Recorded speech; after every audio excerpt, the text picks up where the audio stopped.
For over 40 years, the Shriners and BW have a special relationship. We appreciate your support of BW, especially all that they do for so many children around the country with their Shriners hospitals. Again, thank you and welcome. Thank you. This event started with Lee Tressel, who was a Shriner, and so we've had a great relationship over the years. As he said, we represent approximately 250,000 Shriners across the world. We take care of 22 hospitals in the United States, Canada, and Mexico, taking care of kids. Orthopedic issues, cleft palate, burn issues, regardless of their ability to pay. And we've helped change the lives of over 1.5 million kids in the 97 years that we've been offering our care.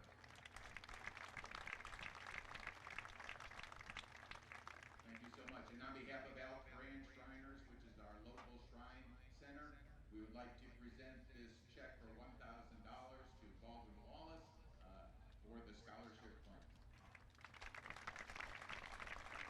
Again, thanks to Shriners and welcome back to BW.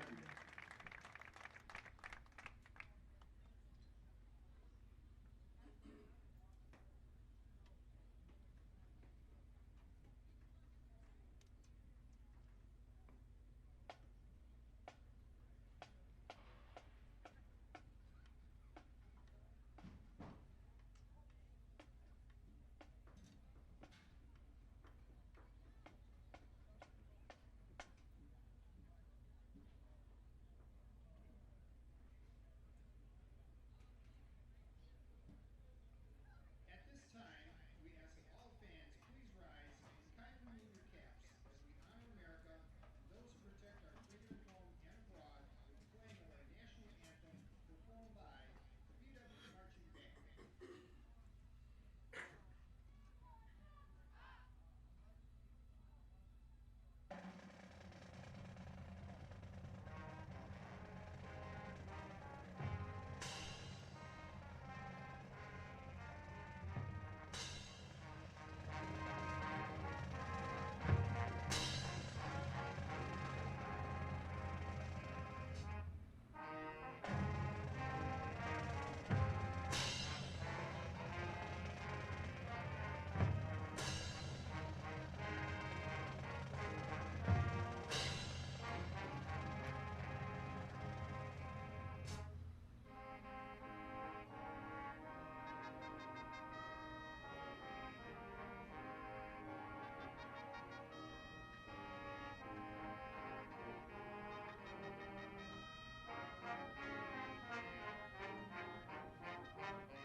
Coming to you live from George Finnie Stadium on a gorgeous late September Saturday afternoon. Welcome to our first coverage of the Baldwin Wallace Yellow Jackets of the season, but it's Game 4. BW opened the year with 3 consecutive road games, which means they'll play 5 of their last 7 here on their home field in the regular season. Our coverage tonight brought to you by Dan Andrews and Olympic Forest Products, a global recycling company. By Papa John's Pizza in Berea, the official pizza provider of BW Athletics. Call us at 440-891-1900 or order online, papajohns.com. And by the Oswald Company, they'll handle all of your insurance and risk management needs. I'm Brendan Gulick along with Cole McDaniel. Cole, we've got the Heidelberg Student Princes in town here this afternoon. Heidelberg is an explosive offense. They are off to a fabulous start. Perhaps they haven't played the most talented teams, but you can't argue with the pretty gaudy numbers they've put up. Yeah, Brendan, good to be with you. Heidelberg's certainly a team that's had success offensively as well on the special team side of things. Again, leading the country right now, and actually their kickoff return yardage at 46 yards per kickoff return. So something Baldwin Wallace is going to have to be prepared for and adjust towards on the special team side of things. But yeah, offensively, Heidelberg been able to move the ball. And like you said, maybe not the best opponents they've been up against with the defense trying to stop them, but the Yellow Jackets going to have to really contain the passing attack as well as the running game for Heidelberg. Yeah, they've got two pretty dynamic running backs that we'll dive into shortly. But Heidelberg, they're a team that's kind of known for their explosiveness on the offensive side of the ball. And yet their defense maybe gets overlooked because of what they do offensively. This defense is fast and really athletic. They've got some of the best guys in the front seven, not just in the conference, but in the region, and in a couple cases, some All-Americans. Yeah, and their defense needs to show up today. They need to play well. I think one thing specifically is they're going to have to try to stop the Yellow Jackets in the run game with John Murray. I think that's going to be important for them. And Heidelberg, their defense this year so far, better against the run than the passing game. So if they can shut down the run, that will be crucial for them. BW's played Heidelberg more times than any other program in Baldwin Wallace football history. How about that? The Jackets lead the all-time series 49-23. They first met back in 1897, but it's been much more competitive of late. The last 10 games have been split evenly, with the Jackets winning each of the last 2. Baldwin Wallace comes in on a bit of a sour note because they played Mount Union on the road last week. And look, Mount Union is off to another good start here as they try to make another deep playoff run. At times, the Jackets competed well last week, Cole, but they fell a little bit short in some areas. And when you do that against Mount Union, they make you pay quickly. So the final in that game was 45-7. But Jim Hilbert said he didn't think that final score was really representative of the way they played. He said he was pretty proud of the effort last week and knows that it can be a good launching point moving forward. Yeah, I think it's one of those things where you go up against Mount Union and you have to play almost perfect football to get the job done against a team like that. They're a powerhouse, number 2 team in the country, back-to-back times playing in the championship game for D3 football. So Mount Union, a really strong program and a tough team. But I think it's one of those things where, I've talked about this before in the past to people. I just think it's one of those things where you'd rather get a hard game like that out of the way earlier in the season. If you lose, you'd rather lose early than lose later on when you're trying to make a run and look to the postseason. Baldwin Wallace went to Mount Union last week after finding victories on the road at Alma and Otterbein. So the team is 2-1 on the year, 1-1 in conference play. This is the first of 2 straight home games, with Capital coming to town next Saturday. Jackets are in their brown tops, white pants, white numbers trimmed in gold, and Heidelberg in their all-white uniforms with orange numbering and lettering as the teams meet at midfield for the coin toss. Our referee this afternoon is Jim Bondra.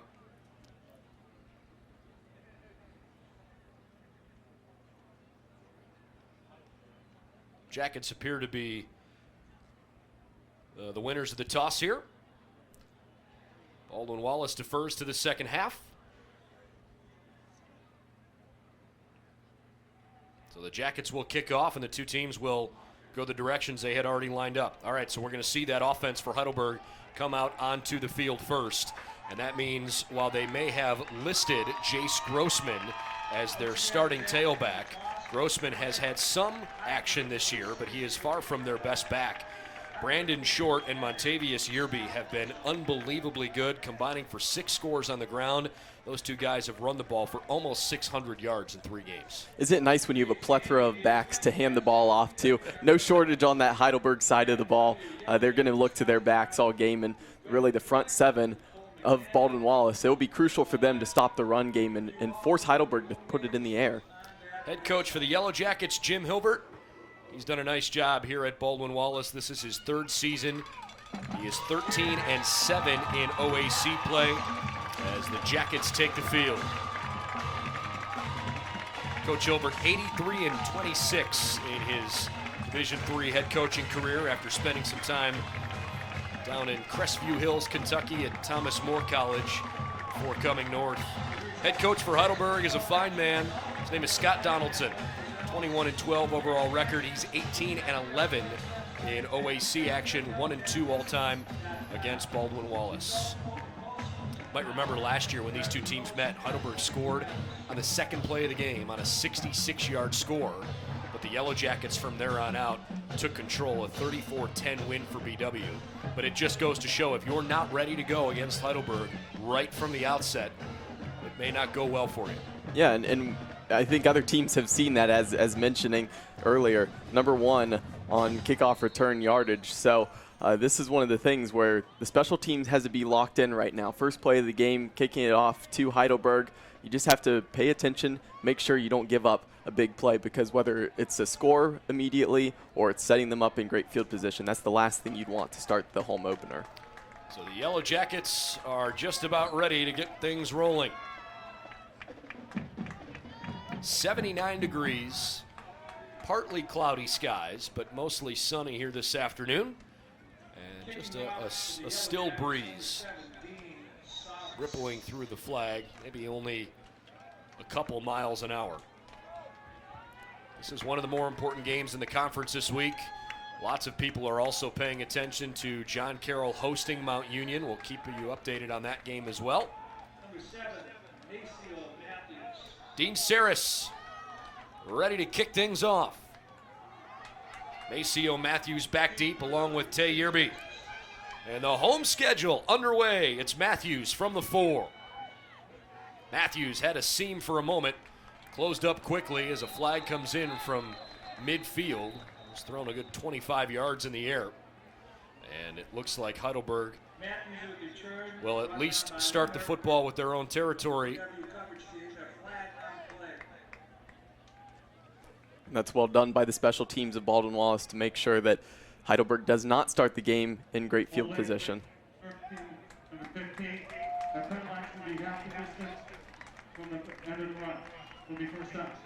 So the holding call on DeMonte Richmond.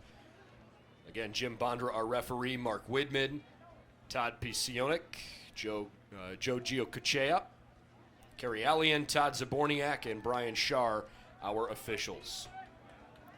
All right, so here come the Student Princes on the first drive of the game, led by quarterback Jimmy Gephardt, who's had a very nice season. Pleasantly surprised for the Student Princes as Gephardt goes to the air on the first play, and he connects on the far side of the field with Dimitri Pennick. Gephardt on the year has a passer efficiency rating of 198.58. That's a pretty solid mark. He is now 50 for 77 with 11 touchdowns and 1 interception through his first 3 games. He's thrown for over 800 yards.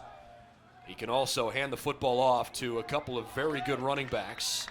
Heidelberg there on the first running play of the day, and they pick up a first down. Let's give you the starters for this Heidelberg offense, and we'll begin on their line. Kyle Martin, Wally Kalinowski, Ryan Compion, Brad Weinhold, and Landry Amsitz are the offensive linemen from left to right.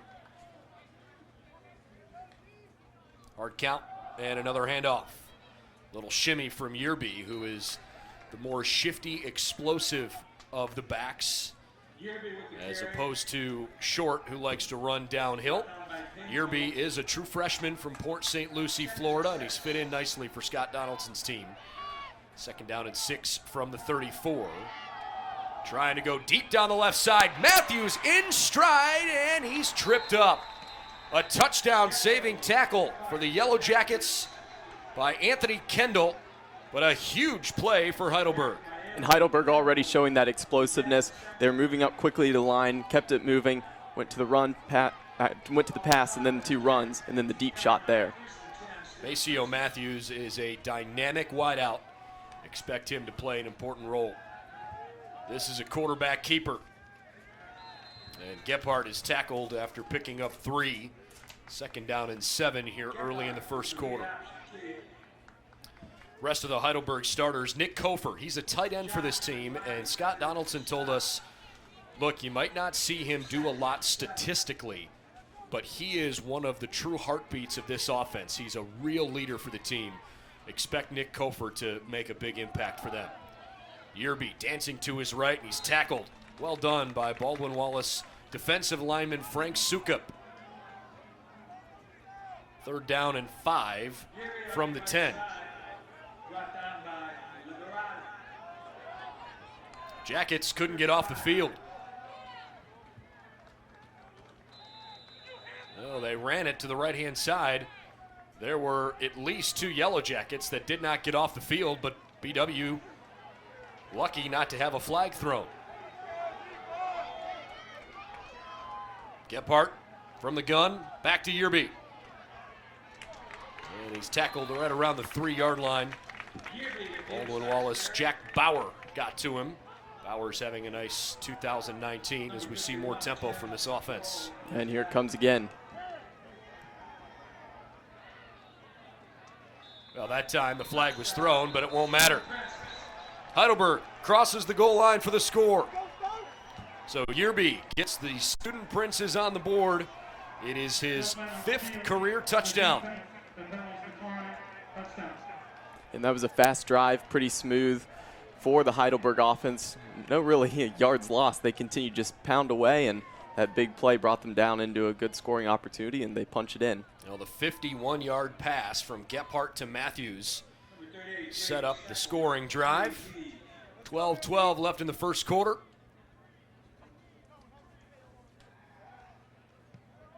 The extra point on the way, and it is good from Brandon Steckel, who's done a great job this year. Hit both field goals and now 20 for 21 in his extra point tries. Well, that's not really the opening drive the Yellow Jacket defense had in mind. How about 9 plays, 83 yards? And it took about 2 minutes and 25 seconds off the clock as Heidelberg strikes first. BW, game on. Yeah, it's one of those games where coming in, you expected Heidelberg to move the ball. You expected them to come out and make quick punches, and that's what they did right there. Went straight at the BW defense. Now it's the offense's time to respond. This is one of those games where you expect Heidelberg to score the points, so the offense better be ready for a possible shootout. Look, this is a Heidelberg offense that puts up a borderline absurd number of yards per game. What they've done to the Yellow Jackets here on this first drive of the game is not unlike them. They are second nationally, averaging 581 yards per game out of the more than 240 teams that play Division III college football.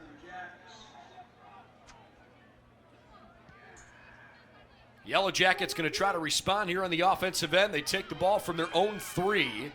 This is Darian Greer to his left, and he is stopped right around the 21-yard line. Big Student Prince hit, delivered by Brady Clark.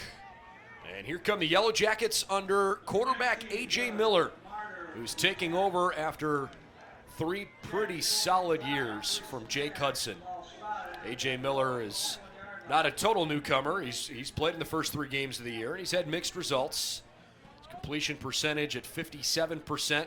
He's thrown for 719 yards, 4 touchdowns, 3 picks. But he had a big learning curve last week at Mount Union. Shifting to the left-hand side is Yellow Jacket running back John Murray as Miller tries to go up top. And it's Greer with a catch. Dion Greer tackled at the 42-yard line. And that was underthrown by Miller.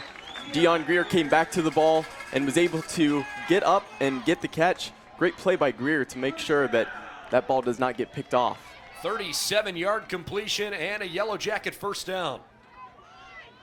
Baldwin Wallace sends Darius Stokes out wide to the left. He's another guy you'll probably see targeted quite a bit this year. First handoff at home in 2019 for John Murray, and the bruising back picks up a first down on a gain of 13. And John Murray's an important guy to get going. He's the star back for this team, and they really hope he can go over 100 yards today. Jackets are going to show that same willingness to run a tempo offense as long as they like the looks. We'll set the BW offense for you in just a second. Miller shifts Dion Greer from right to left. Ian Mitchell flanked out wide to the right. 1st and 10. John Murray swallowed up right around the 25-yard line. Nice tackle by Heidelberg linebacker Tyler Matuzik. He is an athletic freak, and I think he would probably understand that's a compliment. Yeah. That kid is really, really talented. 2nd down and 5 from the 24. Opening quarter, Heidelberg struck first. Jackets trying to respond. Hard count for Miller, and looks like Mitchell with a false start. And that's unfortunate because so far in this drive, the Yellow Jackets had a good response to what Heidelberg did initially coming out. You know, a penalty like that, halting the first drive, it hurts. Jackets will spread things out offensively. Here's their line from left to right. Austin Stafford, Jacob Liberati. The center is Jivan Megardician. Patrick Simon at right guard. Right tackle is Clayton Stanton. Miller from the gun moves John Murray out to the left. They cover the flat. And the Jackets are in trouble. All the way back at the 46-yard line. It's a loss of 17 for Miller. Yeah, and Miller slow to get up. He landed awkwardly on that wrist. A.J. Miller shaken up on the play. And the Yellow Jacket training staff comes out onto the field to attend to him. Well, that's not what the Yellow Jackets had in mind. So Miller comes out. And Baldwin Wallace has to go to plan B. Armitage has taken a couple of snaps at quarterback this year, but not many. But this is a really important opportunity for Baldwin Wallace. Keegan Armitage, a freshman quarterback from Ashland. He's taken a few snaps this year. He's got in on 2 games, but he has not yet completed a pass in his collegiate career. So Armitage in a big spot. It's third and a very long mile. 24. Armitage chucks one up deep down the field, and it's incomplete. Bobbled around a bit. Good pressure from Heidelberg defensively. Tyler Matuzik bearing down on him, and the Yellow Jackets have to punt. Well, and when that penalty happened, you saw a little bit of that momentum shift back to Heidelberg. They were able to then rush the passer and get the sack. So pretty important for the Heidelberg defense out there, and Yellow Jackets kind of shot themselves in the foot with the penalty. Maceo Matthews back deep for the punt return. And as you mentioned earlier, they are a very good special teams unit, although much more dangerous on the kick return side than in punt returns. 9:33 in the opening quarter. Baldwin Wallace has it 4th and 24. Jackets punted away from Jay Hoff. And it goes into the end zone. So a touchback. And all of a sudden, the energy that was in this stadium at the outset, Cole, has been sucked out quickly between Heidelberg going down on an 83-yard scoring drive to open the game and the Yellow Jackets starting quarterback getting hurt on their first offensive possession.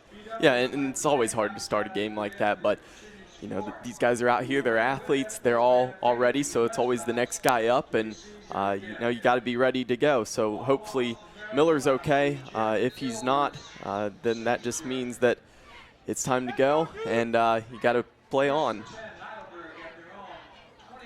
Heidelberg 1st and 10 from the 20. Gephardt out of the gun, spreads everybody out. Good spin move in the backfield from Yearby. Got out of 1, but not a second tackle. Pickup of 1. Defensively, Baldwin Wallace with a 4-3. They'll play Sekou Amani and Noah Jackson out on the defensive end spots. Taino Orocho and Eric Metz are the tackles. Josh Liberati, Brenton Miller, Kyle Kelly all at linebacker. Gephardt.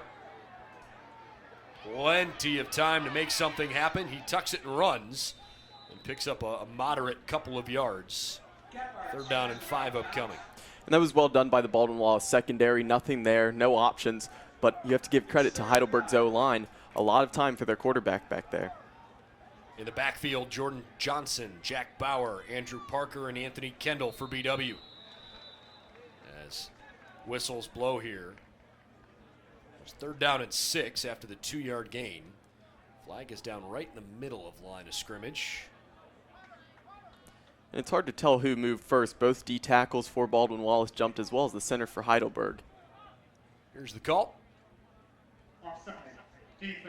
Number 99. 5-yard penalty. 3rd down. Eric Metz hit with the offside penalty. So it sets up 3rd down and 1 from the 29 here. Again, the freshman Yerby in at tailback. Gephardt hands it to him, and Yerby's got a first down. All he had to do was fall across that 30-yard line, tackled by Noah Jackson. And Heidelberg just continuing to punch away with the ground game and having success, not taking any loss of yards so far in this game. Gephardt looking over the middle. It's almost intercepted. Terrific diving effort by Baldwin Wallace free safety Andrew Parker. Yeah, that was a great play by Parker to read that layout. He almost pulled it in, just not quite. You could see what Gephardt was looking for, but way overthrown his receiver right there. Second down and 10 from their own 31. Motion man is Jace Grossman, leading the way for Yerby out of the backfield. Picked up 2, making it 3rd and 8. Yellow Jackets bringing Jake Schrock into the ball game. Schrock had a terrific year last year, and he's playing well again here in 2019 as a senior out of Rockport, Massachusetts.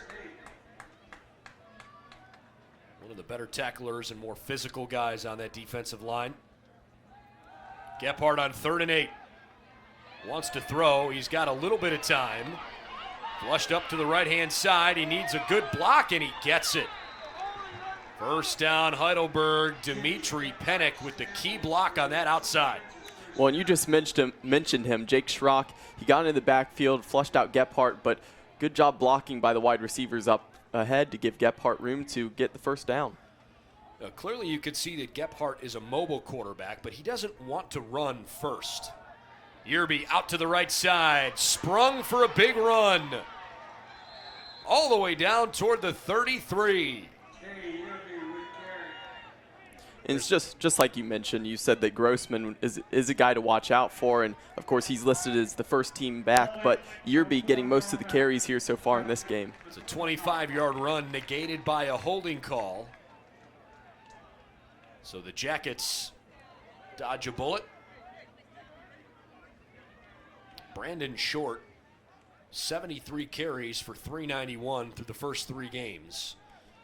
Tay Yerby had 24 carries through the first 3 games, but again, 2 very different running styles. Short, as described by Scott Donaldson, is a very mature senior who works his tail off. He's a hard-nosed kid, runs straight downhill at you, and apparently has his CDL truck driving license and works that in as well. Meanwhile, Yerby is this big-eye, fresh, big smile freshman from Florida and has a much more elusive style, but they complement each other nicely.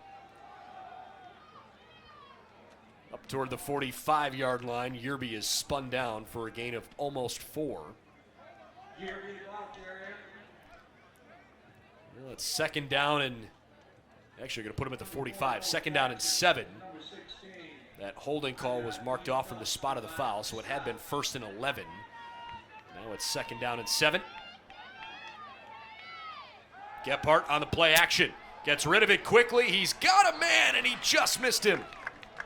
Yeah. Heidelberg looking for their second big play, just overshot Pennick. And the Yellow Jackets secondary getting fortunate there. They gave up a big play earlier. That one right there, another blown coverage, just got beat on the outside, and fortunate that it was overthrown. Well, the longer that Heidelberg is able to effectively run the football, the more susceptible the defense can be to those home run passes over the top. Heidelberg needs the BW 48 to move the chains. Kevon Belcher is in the slot, tightest on the right-hand side. Belcher's a pretty good wide receiver, a senior from Eastmore High School in Columbus. Gephardt walked right into the sack. How about that? Sekou Amani was coming in quickly. And then the Yellow Jackets finished him off when Tim Monroe wrapped him up. And that's the momentum shifter the Yellow Jackets needed right there. They hadn't really been able to get much pressure on Gephardt back there that time around the edge. They got the sack, and now Heidelberg has to punt it away, and the Yellow Jackets get the ball back.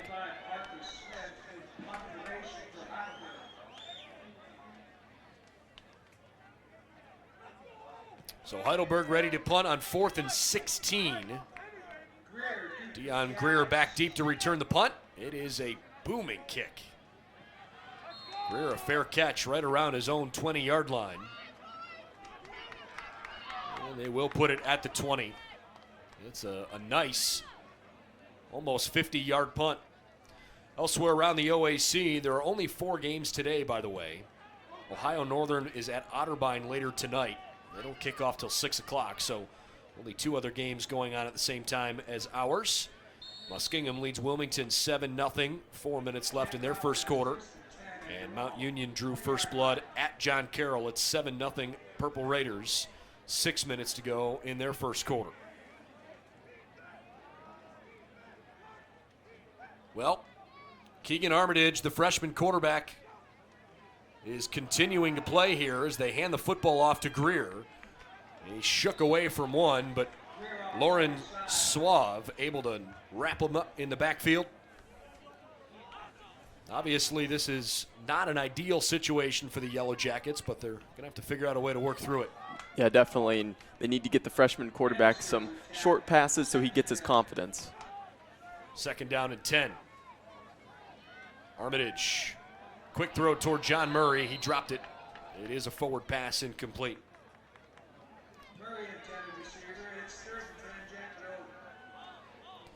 And one thing that's different with this team compared to last year, you don't have the big wide receivers like a Chad Steinwalks from last year.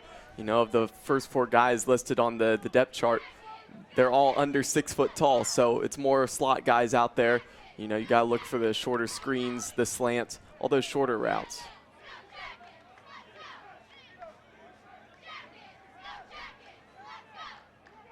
Armitage spreads everybody out. 3 targets wide to the left. The Jackets need the 30 for a first down. Armitage's throw is almost intercepted. It was a good idea. He threw it at the 30-yard line. Darian Greer unable to come up with it. Looked like it was knocked away by Elijah Breckbill, the senior from Gold Canyon, Arizona.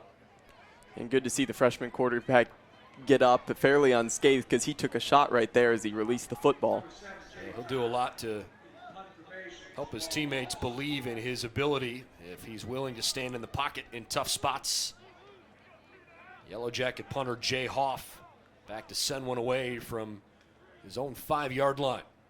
5 minutes left in the first quarter. It has not been a great first quarter for the Yellow Jackets. Hoff with a nice kick. He angles it out of bounds at the 40. So he flips the field by 40 yards. And Heidelberg goes back to work in favorable field position. And Jay Hoff, a former teammate of mine on the soccer team, so fun to see him down there punting for the team, and that's a pretty good one right there as he was able to keep it away from the returner and put it out of bounds. Well, in games like this where you expect 2 teams that are fairly level with one another, field position is hugely important. And Jay Hoff will play a big role for the Jackets. No doubt about that. Well, they're running out of the Wildcat here. Heidelberg lets Wendell Morrison. Actually, that's not the Wildcat. That's their backup quarterback. Jimmy Gephardt is over on the sideline. They announced Gephardt in the stadium, but that's Wendell Morrison. So how about that? We're not even 10 minutes into regulation here, and both teams are playing with their backup quarterbacks. Morrison going to throw it. Right side, complete. And a first down for Heidelberg. Good grab by Pennick. When you're already seeing it change, it looks like Morrison's more of a dual threat guy. Gephardt's a pocket passer who can run, and you're seeing Morrison come out, and that was a designed run for him initially, and then he was able to throw after. Morrison, a sophomore out of Miami Gardens, Florida. He's only playing in his 4th game of his career. And that's got to be a false start.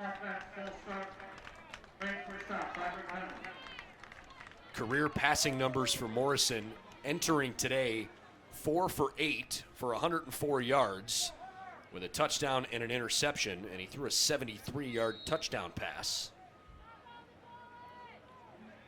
So I wonder if perhaps Jimmy Gephardt got injured on that sack that ended the last drive for Heidelberg.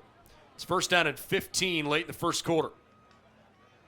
Morrison under duress to the right, and he can't get rid of it.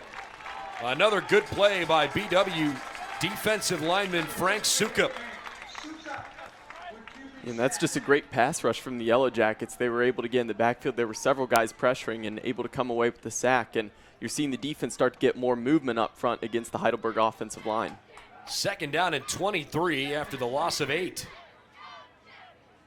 3:20 left in the first quarter. Heidelberg went down and scored right away, but they've been slowed up since then as Morrison just throws up a duck. Oh, it's caught by Matthews. Maceo Matthews with a miraculous reception for Heidelberg. And Maceo Matthews, a key factor for the team. He had the big reception earlier. He comes up with that one as that one got tipped and it was floating up there, able to make sure that the defense didn't intercept it. He's also their kickoff returner and punt returner, so he's crucial to this team. He's pretty arguably their best athlete. Inside 3 minutes left in the first quarter. First running play of the drive. And Yerby is down to the 30. It's a gain of 5, second down and 5. Heidelberg offensively, 8 first downs already. 22 plays for 129 yards. Left side, another throw to Matthews, and he's pushed out of bounds by Yellow Jacket corner Jordan Johnson. On the other side, BW's had the ball twice. They've run 8 plays for 42 yards with 2 first downs.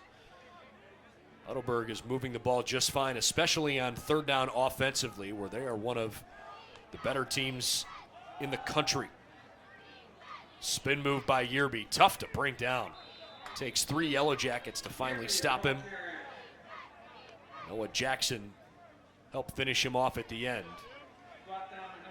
But the Yellow Jackets have their hands full right now, down a touchdown, with Heidelberg threatening to score again. When you're starting to see Heidelberg also slow it down, really in that first drive you saw the hurry, getting to the line quickly. Now they're finally slowing it down, running the clock a little bit more, and running the offense.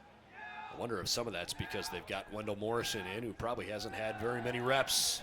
Morrison rolling to his right. He decides to run with it. He almost went head over heels. It was 2nd and 6. He picks up roughly 5. So 3rd down and 1.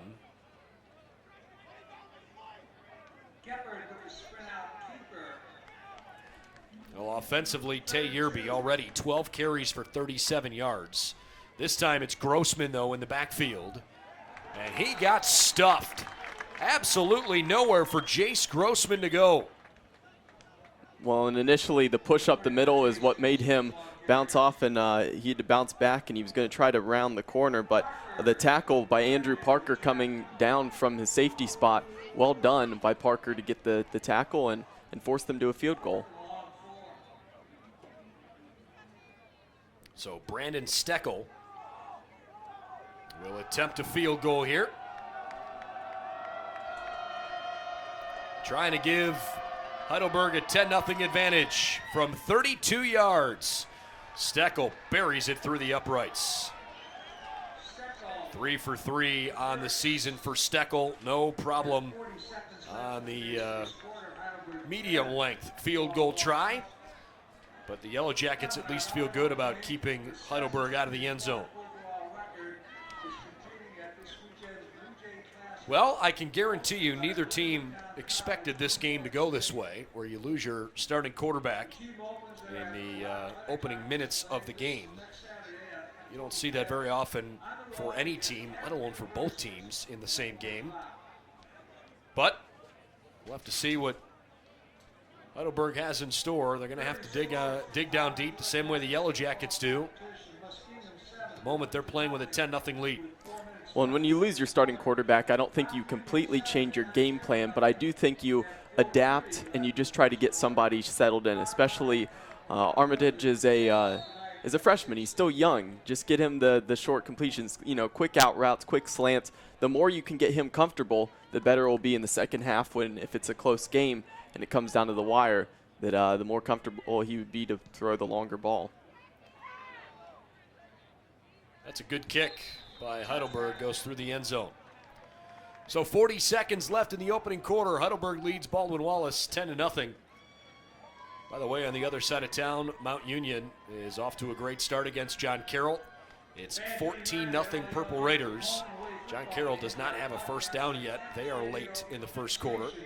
And Muskingum, through one quarter, has a 7-0 lead over the Wilmington Quakers. Keegan Armitage had to come in at quarterback for the injured A.J. Miller after A.J. only saw 3 or 4 plays. It included a 37-yard completed pass to Dion Greer, but Armitage with his second series now. He is 0 for 3 throwing the ball. Fakes it to Murray and completes his first pass up the left side. Darius Stokes cut back in the middle. The Jackets are a yard shy of a first down. Yeah, that's a good play call and a good pass. And hopefully then they go to the ground game here. Armitage hands it to Miller, or I should say to Murray.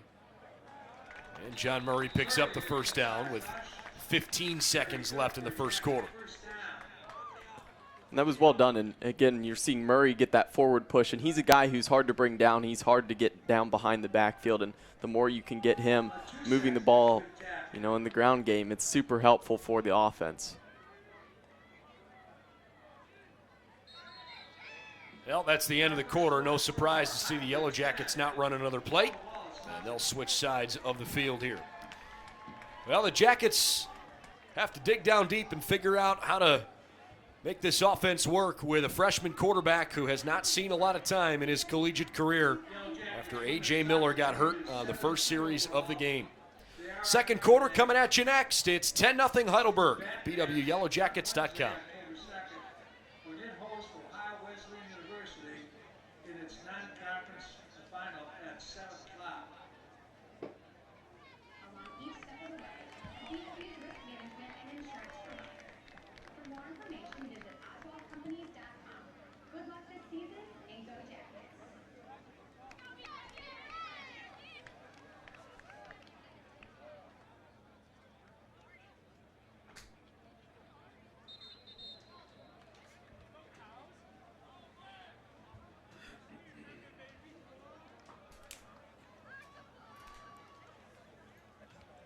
Coverage of Yellow Jacket football here this afternoon on BWYellowJackets.com.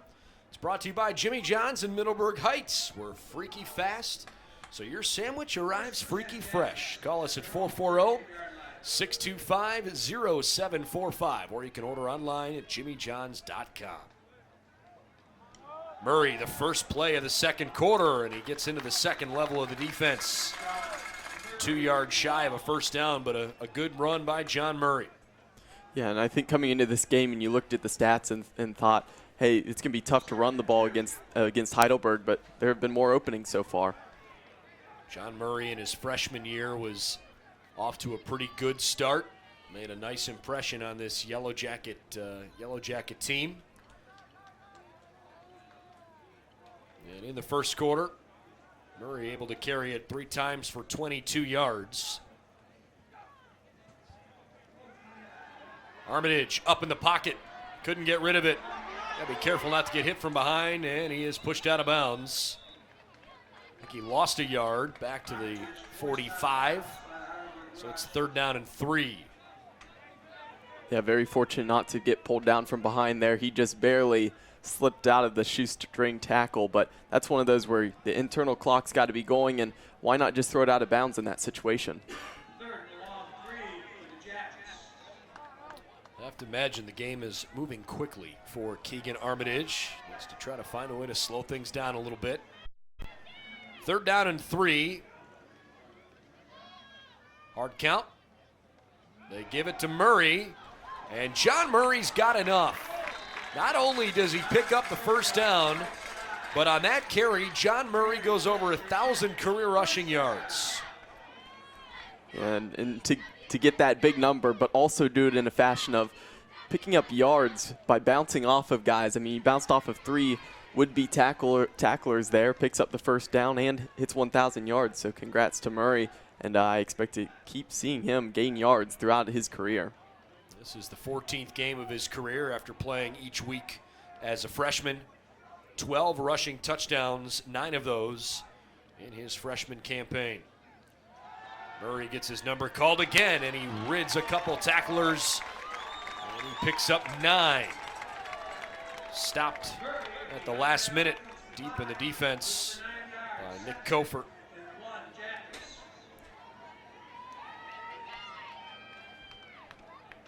Second down and 1.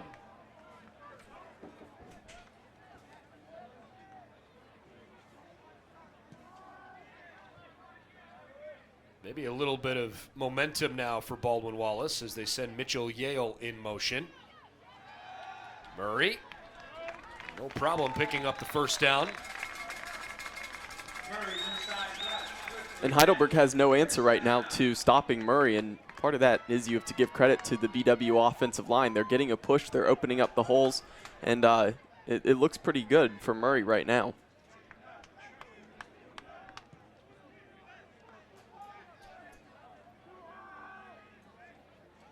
First and 10 for Baldwin Wallace. Murray right over the middle of the line of scrimmage, and he got wrapped up quickly. Murray's got 8 carries now for 46 yards. And it's clear that the Yellow Jackets want to try and continue to give him the ball, but he's not going to see every snap. What's Heidelberg going to do defensively to try and answer something here? If you're just tuning in, A.J. Miller and Jimmy Gephardt, each team's starting quarterback, are not in the game. Miller was visibly injured on the field. Gephardt just didn't show up for the last series, and perhaps he was injured somewhere along the way, but didn't show it. Incompletion thrown too tall on that far side. It's third down. Yeah, nothing really there. Tried to look for the receiver, and just a simple overthrow, and now puts you in a harder spot. Second and 10. Again, still on the attacking side. So, third.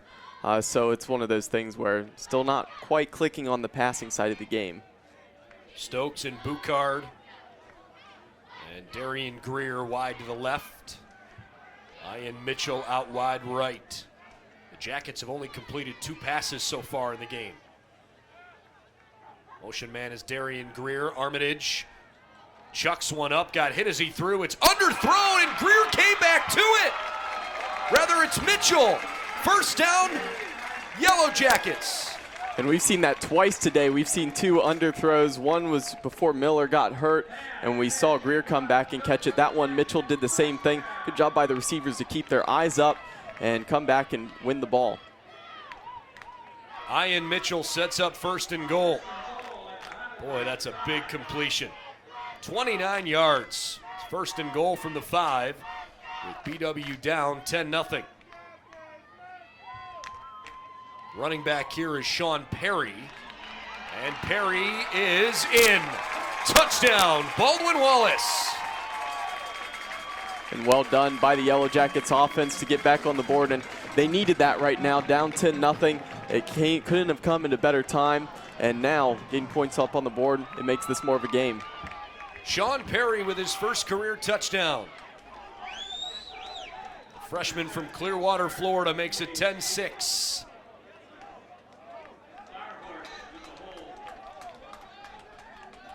Important extra point coming for Dean Saris. And he got it. So Baldwin Wallace comes within 3 in an answer they desperately needed. Yeah, and they did it mostly on the ground game, and that's important to see. Again, we talked about this already. Heidelberg has a good defense, and they've done well at stopping the run against the opposition this year. But so far, BW having their way on the ground game. 11 plays, 75 yards, and a drive that took about 5 minutes for the Yellow Jackets to go down the field and put in their first score of the game. Well, if nothing else, you at least take a big deep breath, don't you, Cole? Because even though perhaps a little lucky to complete the nearly 30-yard pass, at least can take that big sigh of relief knowing you got on the board. Yeah, because obviously the start was not how they wanted, with defensively going up against that explosive Heidelberg offense and then the injury. It's one of those things where sometimes you can get distracted and can lose your focus. Fortunately for these guys in the home opener, they have kind of regrouped, they've regained that, and they're back in this. Sent away, Maceo Matthews from his 3. Matthews looking for a running lane. Shook out of 2 tackles and finally wrapped up around the ankles. Good job by Spencer Haywood on the tackle. So Heidelberg will take over 1st and 10, and we'll keep our eye on whether or not Wendell Morrison or Jimmy Gephardt comes out with the offense. And it is Gephardt who's back in there. So whatever was ailing Jimmy Gephardt no longer is, or at least he's able to play through it. Certainly don't want to see anybody get hurt on either team. 1st and 10 from the 27. Gephardt hands this to Yearby. Shimmies around a bit.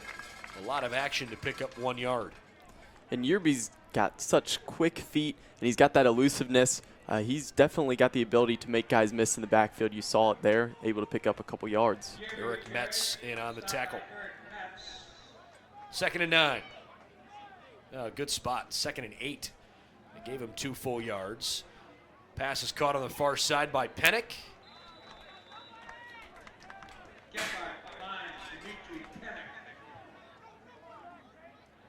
He picked up a handful. Call 3rd down and 3. Still early 2nd quarter. Baldwin Wallace within 3 points. This is a big 3rd down. Heidelberg's been tough on 3rd downs today, converting on their 4 of their first 6. Gephardt, the senior quarterback, ready to go. Gephardt trying to keep his eyes up the field, finally decides to throw it. The pass is caught. Was he in bounds? Yes. Good work by Pennick, working that far sideline. Well, a great job by Gephardt to feel the pressure but keep his head up as he was getting rushed, and he was able to get it out and deliver it to his wide receiver on the sideline. 1st and 10 from the 43. Gephardt over the middle this time, and it's tipped. Knocked away by Josh Liberati. And Liberati, a leader on that defense, senior linebacker, leads the team in tackles, almost got the pick there. Heidelberg took a chance. Came up empty. 2nd down and 10. They run out of the pistol here with Yearby behind Gephardt. On the draw play, Metz was there right after Nick Penko got to him. No gain, it's 3rd and 10. Right now, the Baldwin Wallace defensive line and the linebackers coming up and doing a much better job versus the run than they did earlier in the game. Tino Orocho comes out. Tim Monroe checks in on the D-line. They'll call it 3rd and 9. Gephardt floats it way too far over the middle of the field. He was trying to come up with a connection for Brandon Reed. But great defense by Baldwin Wallace. And they force a punt.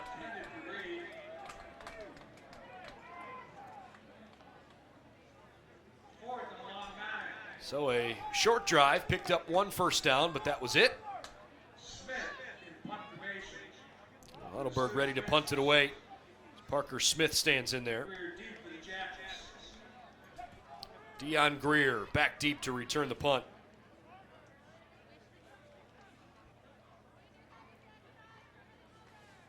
Smith booms it away with his right foot. Greer from the 15 did not call for a fair catch, and he paid for it.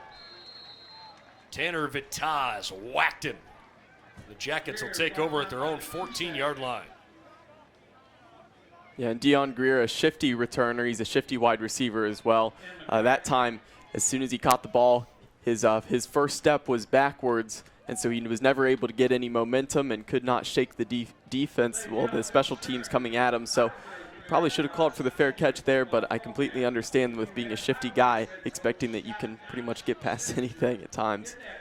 Heidelberg unbeaten on the year, 57-7 at Adrian. They beat Wilmington 35-10, and they smoked Capital last week, 55-6, averaging nearly 600 yards of total offense per game in their first 3 games. Well, today hasn't been quite that good, but still plenty effective. 33 plays for 162 yards in the first half. The Jackets have run 19 plays for 117 yards. John Murray on the ground. Murray has been the lion's share of the Yellow Jacket offense so far. That was his 9th carry. And it looks like he's closing in on 60 yards at 58 now for the game. Meanwhile, Keegan Armitage remains in the game at quarterback. A.J. Miller injured on the first series of the game. 2nd down and 3. Armitage throws a screen pass to the right side. Mitchell makes the grab, but can't really turn up field. Armitage now 3 for 7 through the air, but as you mentioned, Cole, quicker plays getting the ball out of his hand. Yeah, the quicker it can be, it's better to get him adjusted in. And also, this isn't necessarily a team with the wide receiving core you have that you can just launch it up into double coverage and expect these guys to come down with it. They're not the biggest wide receivers. They're quick. They're elusive. So really, the slants, the short out routes, screens, much more effective for their passing game. Mitchell wide right. The Jackets send Greer and Edwin Velasquez out wide on the left-hand side. Well, Baldwin Wallace jumped. That was the Yellow Jackets' left tackle, Ahmad Weber. Looked like John Murray may have flinched in the backfield too, but Weber the one that called for the foul. Reggie Lander, tight end, checks out. And the Jackets bring in Schneider Buchard at wide receiver.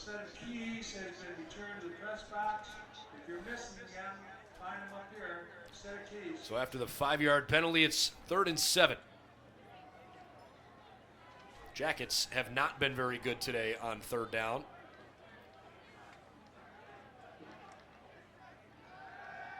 Armitage over the middle, a great leaping grab by Mitchell. That's enough to move the chains. And talk about the, not too tall 5'8" wide receiver getting up there. Mitchell showed his hops and a great job pulling in the catch and really being at the first down marker. So as soon as he fell down, he was there and got it. And a little zip behind it from Armitage. That was the first time we've really seen him confidently release one over the middle of the field. Another false start. That one comes on the Yellow Jackets' right tackle, Clayton Stanton. Yeah, and right now the Yellow Jackets offense kind of shooting themselves in the foot. A little stagnant at the moment because of these penalties, and every time they move forward, they're moving right back. But as you mentioned, Armitage, the freshman quarterback, he started off 0 for 3. Now he's starting to get his confidence. He's 4 for 8 at the moment. So good to see him throwing the ball with some zip now and getting that confidence. They just need to eliminate the unnecessary penalties. 5 penalties for 25 yards for BW this afternoon. Heidelberg 2 penalties for 11 yards. Inside 6 minutes to go in the opening half. That play was designed for Murray to go left, but he found better success running right. Makes up the penalty yardage and perhaps 1 yard more. 2nd down and 9 here.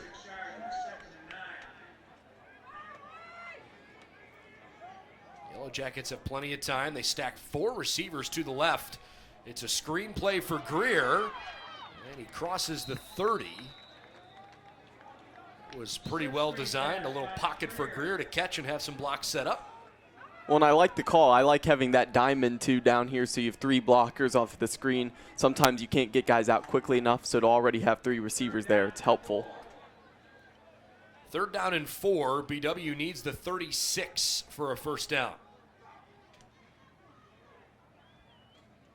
Armitage, a pretty big kid. at the quarterback spot. He measures 6'2", 214. But frankly, I think he looks even taller than that. Play clock's at 3. Armitage trying to make something happen. He's close, but short of the first down. Tackled by Heidelberg linebacker Tyler Matuzik. Yeah, and even though he probably was just short, I do think they gave him a little bit of an unfavorable spot. I think it was probably about a half yard further, but this is just still a situation where 4th and 1, you're going to have to punt this away and play the field position game. And the Jackets are only down 3 points. And the risk deemed too great. 4:12 left here in this opening half. 4th and 1. Hoff sends away a reasonable punt. Maceo Matthews waved for a fair catch and lets it roll out of bounds at the 31-yard line. 3:53 left before halftime, and Baldwin Wallace trailing by 3. Elsewhere around the league, Mount Union is pounding John Carroll 27-0 in the middle of the second quarter. The Blue Streaks don't have a first down. So Mount Union looking like the Mount Union that they have been known to be. And Muskingum 14, Wilmington 7. That game's in the middle of the second quarter. It was 3 years ago that John Carroll knocked off Mount Union. Both teams made a run at the national semifinals, but that has been a one-sided series over the last few years. Heidelberg shaking off tackles and getting into the secondary. Yerby again just shy of midfield. How about this running back battle between Yerby and Murray at the moment? Both guys just shaking the tacklers and picking up big yardage through 2 quarters so far. Well, the coaches call him by the nickname Tay, but given name Montavious Yerby, as Gephardt throws one out of bounds. I wonder if there was going to be a flag coming out there. I didn't see a receiver in the area. Gephardt was certainly in the tackle box. But they say no grounding. Anyways, Yerby just ran for 18 yards there. He's now at 15 carries for 57 yards and a score. Gephardt missed 1 series but has come back out on the field. And he throws a completed pass to Pennick, who's becoming a favorite target. That's his 4th catch. Yeah, and Pennick and Matthews, the 2 guys that really seem to be the favorite targets of the Heidelberg quarterbacks. 3rd and 1. Yerby originally didn't have the needed distance. Andrew Parker couldn't finish off the tackle in open field, though, and the Jackets give up a first down. And with 3 minutes left to go in the quarter, Heidelberg probably wants to keep it on the ground, try to drain some more clock and score right before the half. Aja Dean Phillips checks out. Play action and another throw toward Pennick, who just keeps tiptoeing that sideline. Yellow Jacket cornerback Jordan Johnson's giving him a lot of breathing room, and Pennick is running pretty clean routes. Yeah, it's pretty soft coverage, as you're saying. The cornerback's kind of playing off. I think you saw a couple of those big pass plays, those big completions. They're trying to prevent that, but it's opening up the opportunity for underneath throws. Jacket defensive line shifts. 2.5 minutes left in the first half. And a good play that time by Teno Orocho. Wrapped him up in the backfield for a 1-yard loss. And that's well done, and that's something the Yellow Jackets hope to keep doing, is shut down that run game, because if they can force it on the passing game a little bit more, they might have some more success at the moment. Second down and 11. Heidelberg has all 3 timeouts remaining with this 3-point lead. And after a quite effective first drive, Heidelberg has slowed up. Fumble on the field. Gephardt picks it up. He throws to the left-hand side, and Heidelberg can't believe it. I don't think anybody here can believe it. Nobody was paying attention. ball came out, and then everybody from BW ran towards the ball, and they were able to get the completion. Just very fortunate it's not a touchdown. Well, Theodore Tate caught the ball, but as soon as his knee went down, even though he wasn't touched, in the college game, when you're down, whether or not someone has pushed you down. That is a bad break for the Heidelberg offense because Tate could have moonwalked into the end zone. After a 1-yard gain, it's 2nd down and 9. Gephardt 7 of 12, 108 yards through the air. So far, neither team has turned the ball over.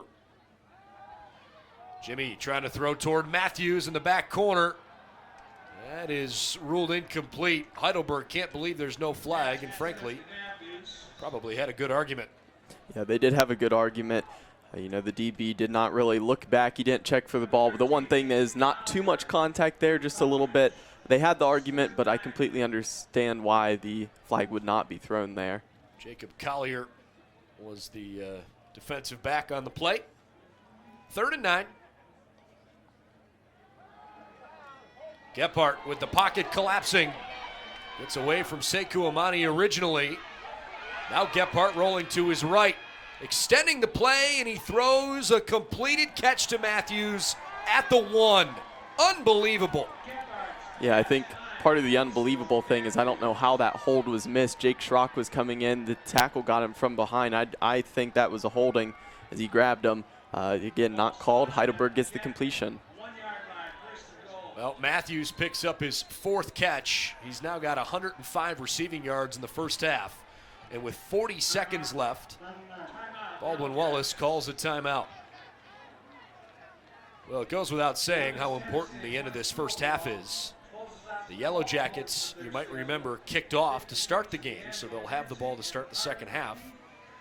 But Heidelberg trying to do everything they can to take advantage of having the ball on the 1-yard line here.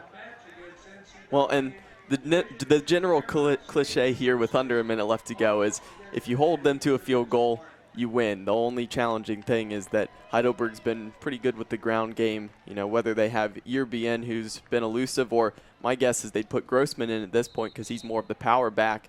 It's going to be hard to stop them because I'd expect them to try to run the ball and punch it in a couple times out from the 1-yard line. 40.2 seconds. But the Yellow Jackets have their work cut out for them, trying to keep Heidelberg out of the end zone.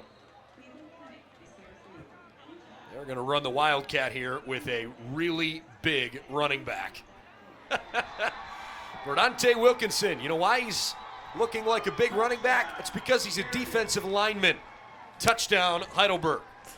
Yeah, and put in the 260-pound defensive lineman to take the snap, and there's really no stopping that when he's moving forward.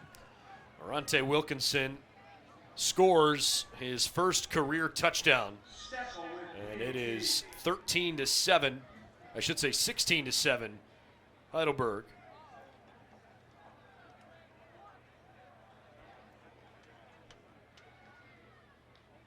Student Princes at extra point. Kick is good. I think that's one where you just have to tip your hat to the coaching staff of Heidelberg and say, hey, good play call. Not much you can do about the big man barreling downhill. Hard to argue with that decision. You need 1 yard, give it to the big man and bang it in there. Well, it almost takes you back to the old Chicago Bears with the fridge running it downhill. Amen. Amen to that. Well, the Yellow Jackets have two timeouts and 36 seconds left to work with here in the hopes that they can try to make something happen here. Anything in particular that you want to see them do? For which team on that? On the Yellow Jackets. Yellow Jackets. Well, I think the main thing is obviously you're going to have to go to the air, and you've got the young quarterback. So I wouldn't necessarily say take any shots because it is risky, but maybe some out routes. Try to keep it close to the sidelines so they could get out of bounds quickly. You know, some corner routes. I think that would be the most beneficial thing, to move it in chunks and still be able to get out of bounds quickly. Darian Greer and Ian Mitchell back deep. This will be Mitchell from his 3. He gives a fake handoff to Greer. It was well designed. Mitchell gets to the outside. Ian Mitchell into Heidelberg territory. Finally tackled at the 30. What a kick return. That was outstanding by the Yellow Jackets. Great fake by Mitchell there, and then he just showed the speed and the burst of acceleration, and you couldn't ask for better field position for the Yellow Jackets with 25 seconds left to be down inside the 30. That's outstanding, and just props to the special teams for that. 67 yards on the kick return, and the Yellow Jackets have it 1st and 10 from the 30. 25 seconds left, 2 timeouts, and Baldwin Wallace down by 10. Well, and the average play in football usually takes about 7 seconds, so realistically you have really 3 plays that you can run, and then if you can't get there for the touchdown, then you can kick the field goal. Armitage, 5 of 9, 53 yards since he came in after A.J. Miller got hurt. Freshman quarterback looking, left-hand side, threads the needle over to Darius Stokes, who stays on his feet inside the 15. It's a Yellow Jacket first down with 16 seconds left. Clock is rolling, 12 seconds and counting. BW still has 2 timeouts. Armitage looking, 4 seconds left. Floats a touchdown pass. Murray's got it. A Yellow Jacket score. Wow, well done. I was surprised they didn't take the timeout and they decided to just keep the ball down there. The clock was running and it's like, you got to get it off. They did it. Murray leaks out in a beautiful pass, and here we go. We have a great game going into the half. John Murray with his first career receiving touchdown. How about that? And he paid for it. He got absolutely smoked after receiving the pass. But with 1.2 seconds left, BW comes within 4. Oh, a flag is thrown here for a false start. False start, 32 on the offense, 5-yard penalty. Well, it's whistled against Kyle Dickinson.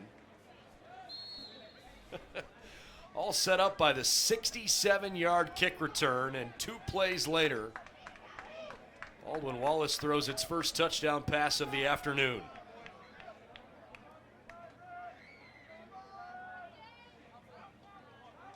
Dean Saris, extra point is good.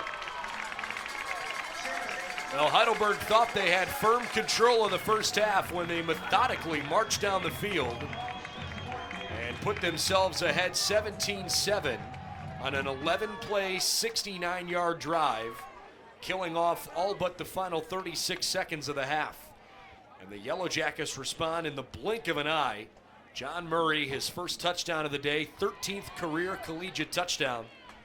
And with 1 second remaining before halftime, BW's within 3. Well, and you have to give credit to Armitage there.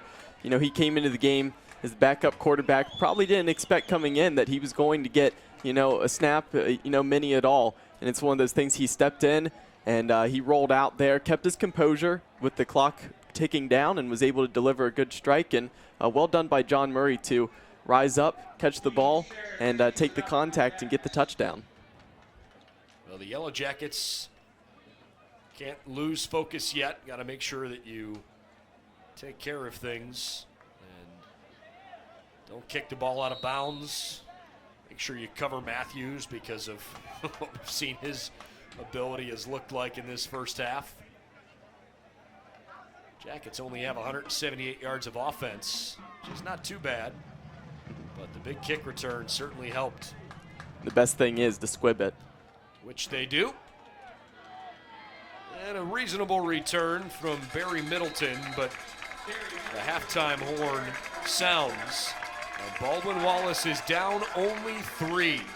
17-14 at the break. And the Yellow Jackets showing great heart playing with their backup quarterback here this afternoon. A.J. Miller went out with an injury on the first series when he was sacked around midfield. And freshman Keegan Armitage has done a terrific job keeping this team in the game. So it's halftime here at Finnie Stadium. We'll step aside for a few minutes, but hope you don't go away because we've got a special guest coming up here in our halftime coverage. It's Heidelberg 17 and Baldwin Wallace 14 on BWYellowJackets.com.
All right, it's halftime in Berea, where Heidelberg leads Baldwin Wallace by a score of 17-14 on a rather exciting end of the first half.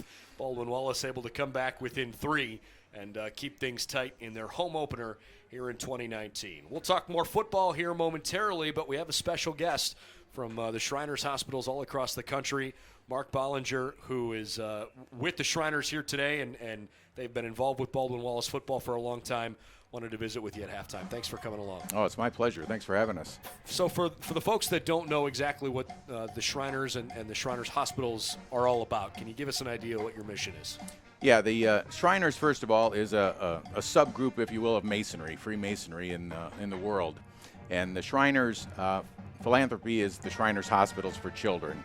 We have 22 hospitals across the country and in Canada and Mexico as well, where we provide care for burn victims, for orthopedic issues of any sort, cleft palate, just all sorts of things for kids, and they don't receive a bill for our charges. One of the things that we saw pregame when you were down on the field and had a chance to address the folks here, I mean, you guys have helped so many kids. Was it 1.5 million children? Yes, yeah, 1.5 million over the 97 years that we've had hospitals in the United States. That is unbelievably noble and awfully grateful and inspired by the work that you guys are doing. Where does a lot of that money come from? A lot of it comes from fundraising events put on by Shriners and others as well. Recently, you may have seen commercials on TV now. The Shriners have started doing that, reaching out to more people rather than just Shriners. So it's really just generosity of people and fundraising events and just getting out and pushing for the kids. So Mark is the potentate for the local chapter of the Shriners. What is a potentate? Potentate is like the president of the local organization. Our particular one, the Al Cran Shriners, we cover 16 counties. We've got about 1,000 members. So throughout our different counties, there are little subgroups, if you will, and they're all working towards the hospitals. They do raising money, through all sorts of different events. So as potentate, I got to run around all over the place all the time. So I have a very busy year, but just loving it. I get to meet a lot of the kids that we help, which is just an incredible opportunity to do. And how did you originally get involved? I'm a third generation Mason, Freemason. Obviously my grandfathers and then my dad, and been in Masonry about 34 years and through the Shrine about 25 years. I love being active in all of the different facets, and so several years ago I decided, I wanted to do more, and so by going through the line and becoming an officer, there's just so much more I'm able to do. Can you explain to us a little bit more about the relationship between your organization and Baldwin Wallace, specifically here the football game you guys are with us every year? Yeah, this started 42 years ago with Lee Tressel, who was a member of Al Koran Shrine, and he said, we ought to do something together along with the college and Al Koran, and so we started, having this joint effort. Now it's called the Lee Tressel Classic, where we can give to the college a little bit as far as in scholarship goes.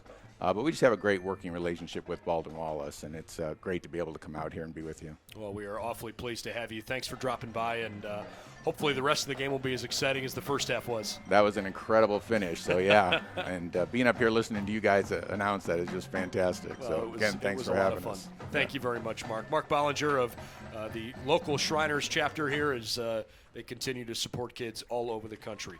Halftime 17-14, Heidelberg out front of BW. We'll be back here shortly at bwyellowjackets.com.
All right, closing in on our halftime intermission between Heidelberg and Baldwin Wallace in Game 4 of the 2019 campaign. Heidelberg unbeaten. Cole, they've looked pretty good so far, moving the ball effectively, both on the ground and through the air. Jimmy Gephardt, 8 of 14 for 125 yards. And Montavious Yerby, 18 carries for 59 yards and a touchdown. The Yellow Jacket defense started to figure it out a little bit, but I think that Heidelberg right now still probably playing with an upper hand. Yeah, and I agree. I think the Yellow Jackets defense started to figure it out. They were getting good pressure off of the edges.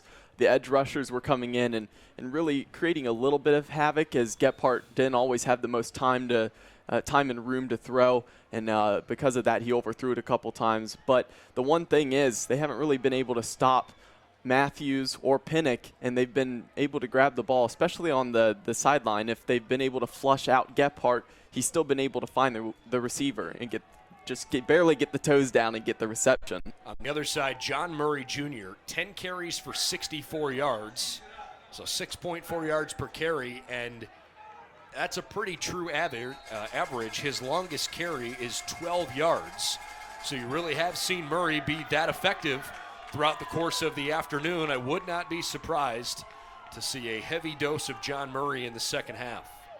Baldwin Wallace, well, they got to be on their toes here. A little pooch kick that went actually out of bounds. Boy, I don't know if that was intentionally kicked out of bounds or what might have happened there, but Elijah Breckbill did not strike that one particularly well.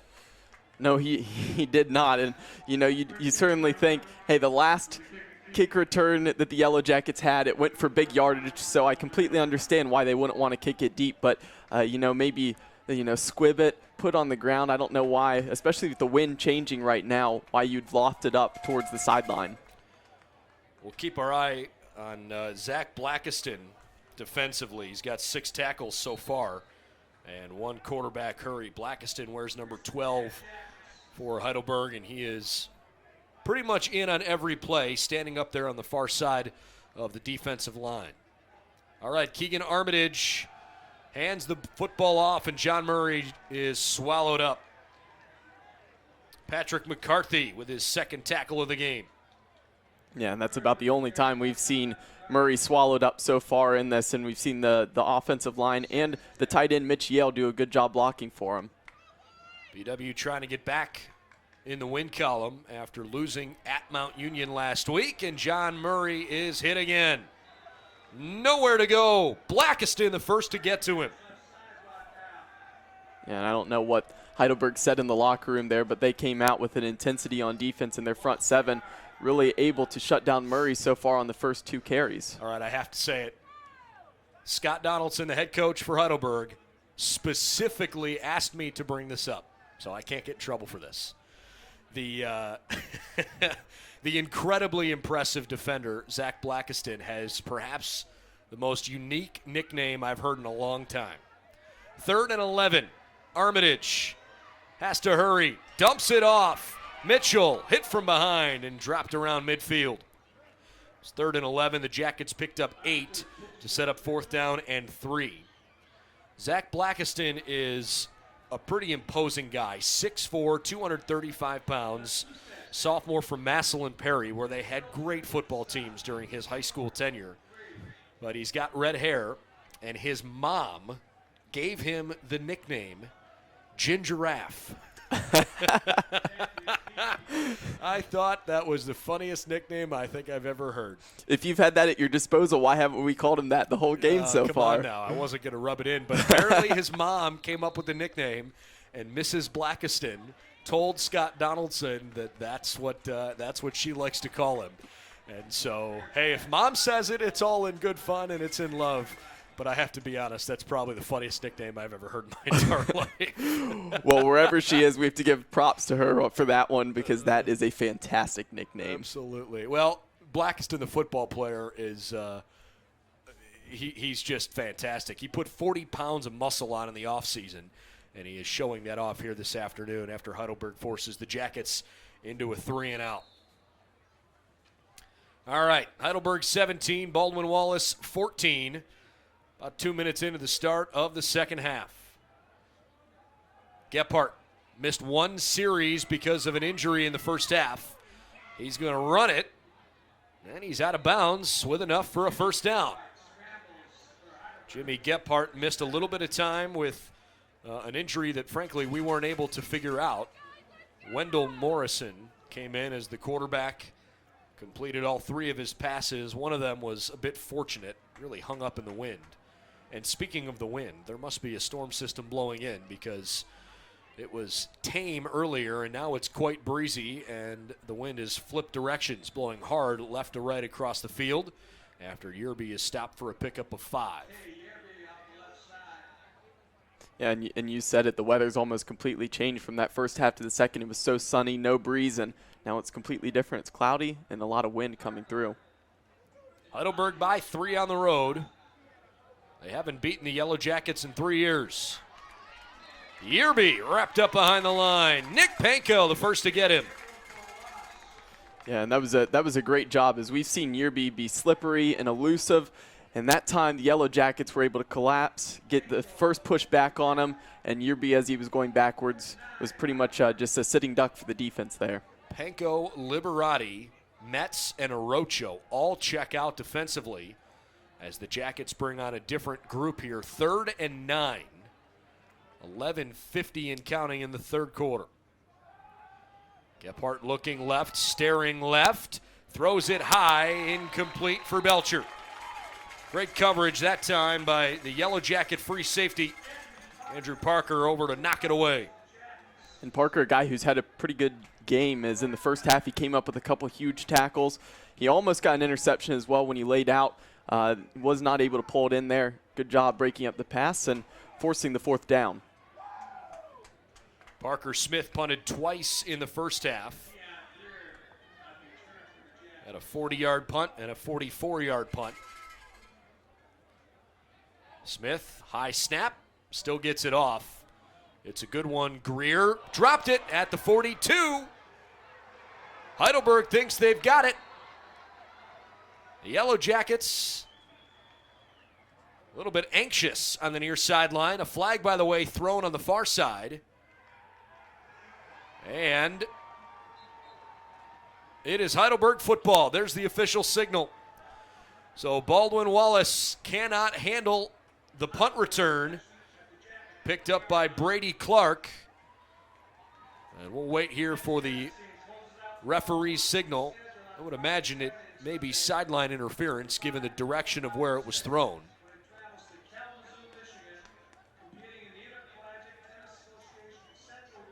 Here's the call. Sideline interference against the kicking team. Fumble was recovered. It'll be from that first Heidelberg. All right, so a sideline interference warning. You know what? It's not a warning. They're going to enforce it. 15-yard penalty.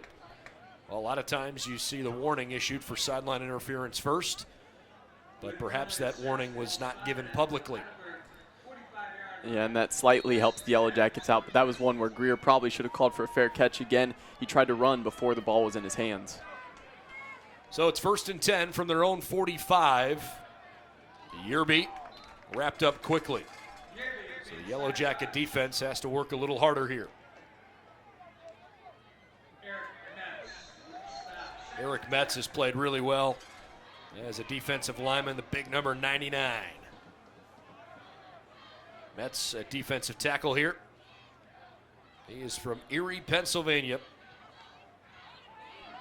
Gephardt to the right. Was thrown behind. Boy, Pennick, great catch. Tell you what, Maceo Matthews gets a lot of love. Pennick's having a really good game.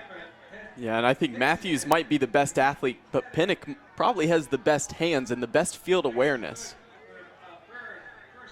1st and 10 from the 36. Short pass, this time to the tight end, Kofer. And he is close to another first down.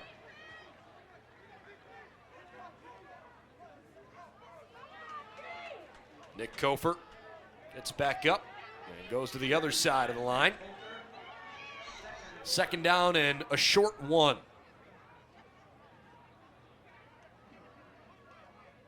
Gephardt calls an audible. Heidelberg leads by 3. Trying to add to it. And can't hang on. Kevon Belcher, the intended target, dropping the football just a step into the end zone. Yeah, and on that pass, Gephardt was just able to get away as the pressure was coming. He floated up there, and it looked like it was possibly going to end up being a touchdown, but Jack Bauer able to get in there as well and force the incompletion. Everybody locked on Montavious Yerby here. Standing in the pistol behind Gephardt. They only need a yard. Yerby on 3rd and 1, rushes straight ahead.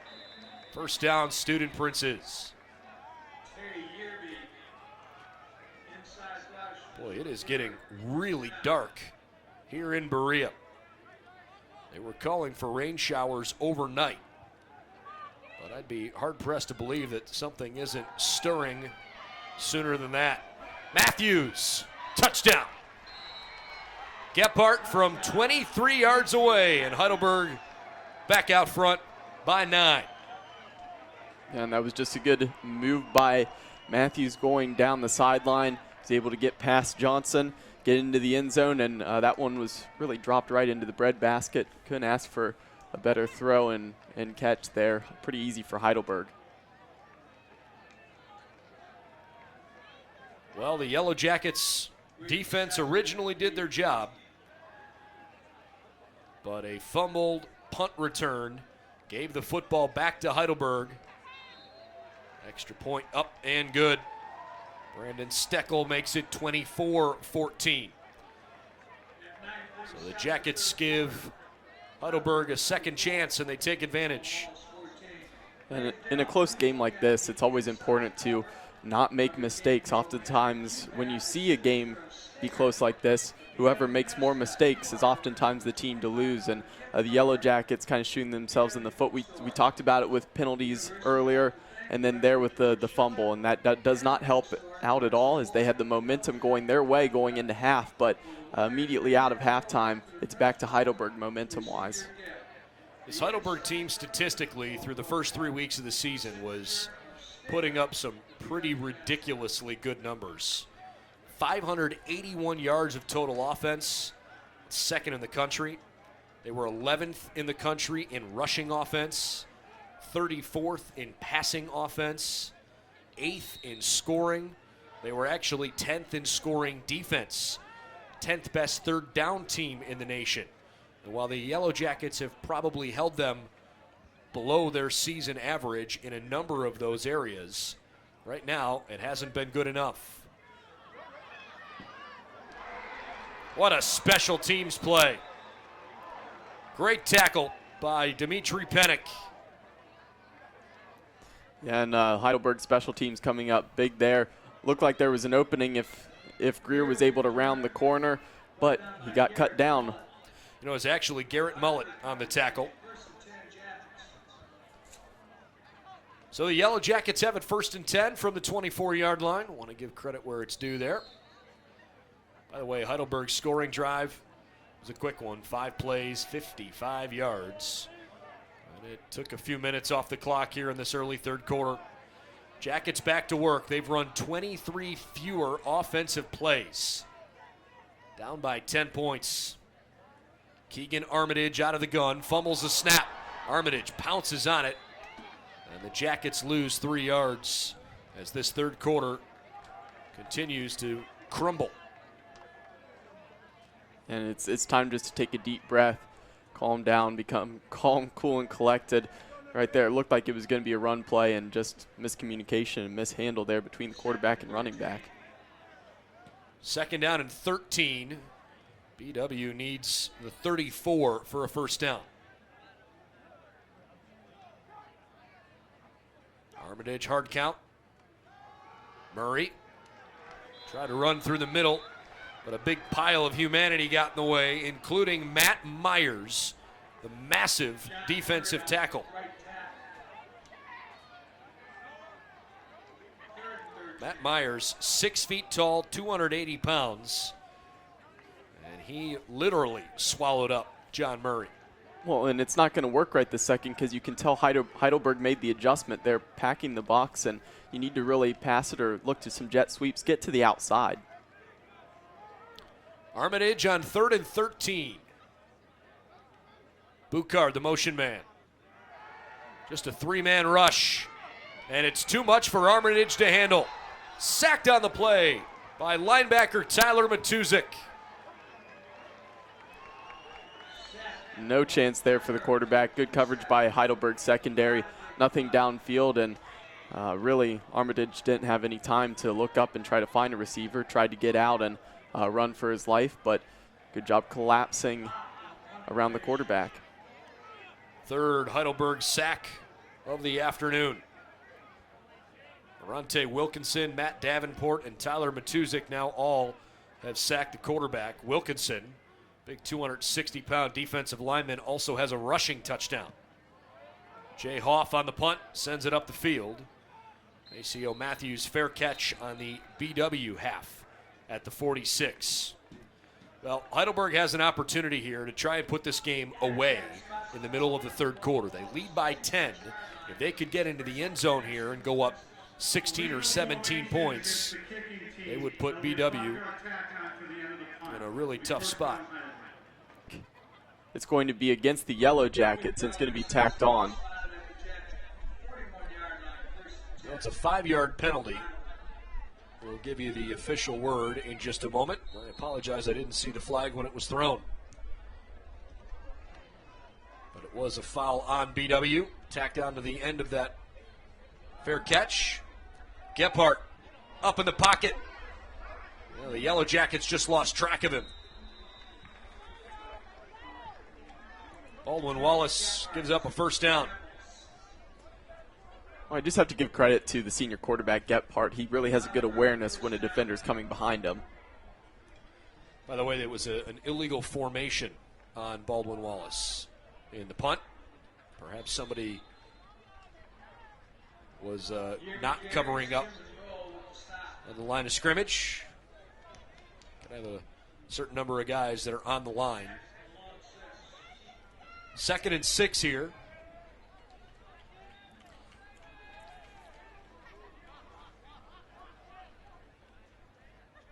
Gephardt with Belcher moving around. Looking to throw. Jimmy Gephardt has to get rid of it, and he is dropped. Frank Sukup does it again. And that's an important sack for the Yellow Jackets, but I did notice right after that prior play, Yearby went off of the field and looked like he was injured and hobbled over, and he's down on the ground right now, and the trainers are working on him. Yeah, hopefully he's okay. We have not seen a single run so far today from Brandon Short after he carried it 73 times for almost 400 yards first 3 games of the year. The current tailback is Jace Grossman. By the way, Sukup has a team-high 11 tackles today. Dumped it underneath. Grossman ran out of the backfield, somehow snuck into the second level. That's a big gain. 15 yards and a first down. Yeah, I believe that's the tight end, Nick Kofer, who was able to sneak out and get the completion. Beg your pardon, you're right. Kofer wearing 40, Grossman wearing 41. It was Kofer on the catch. Kofer in the flat here. Gephardt pushed out of bounds. Josh Liberati in pursuit. Gephardt scrambles for about 4, 2nd and 6.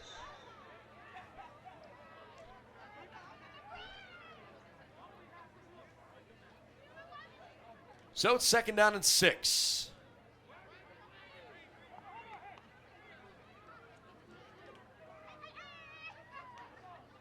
Gephardt turns and hands.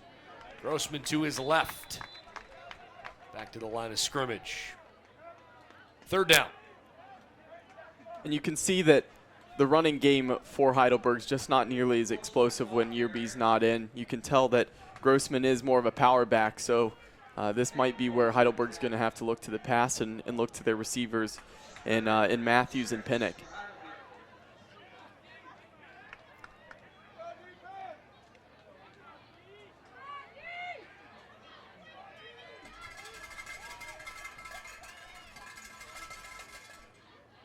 from the shotgun.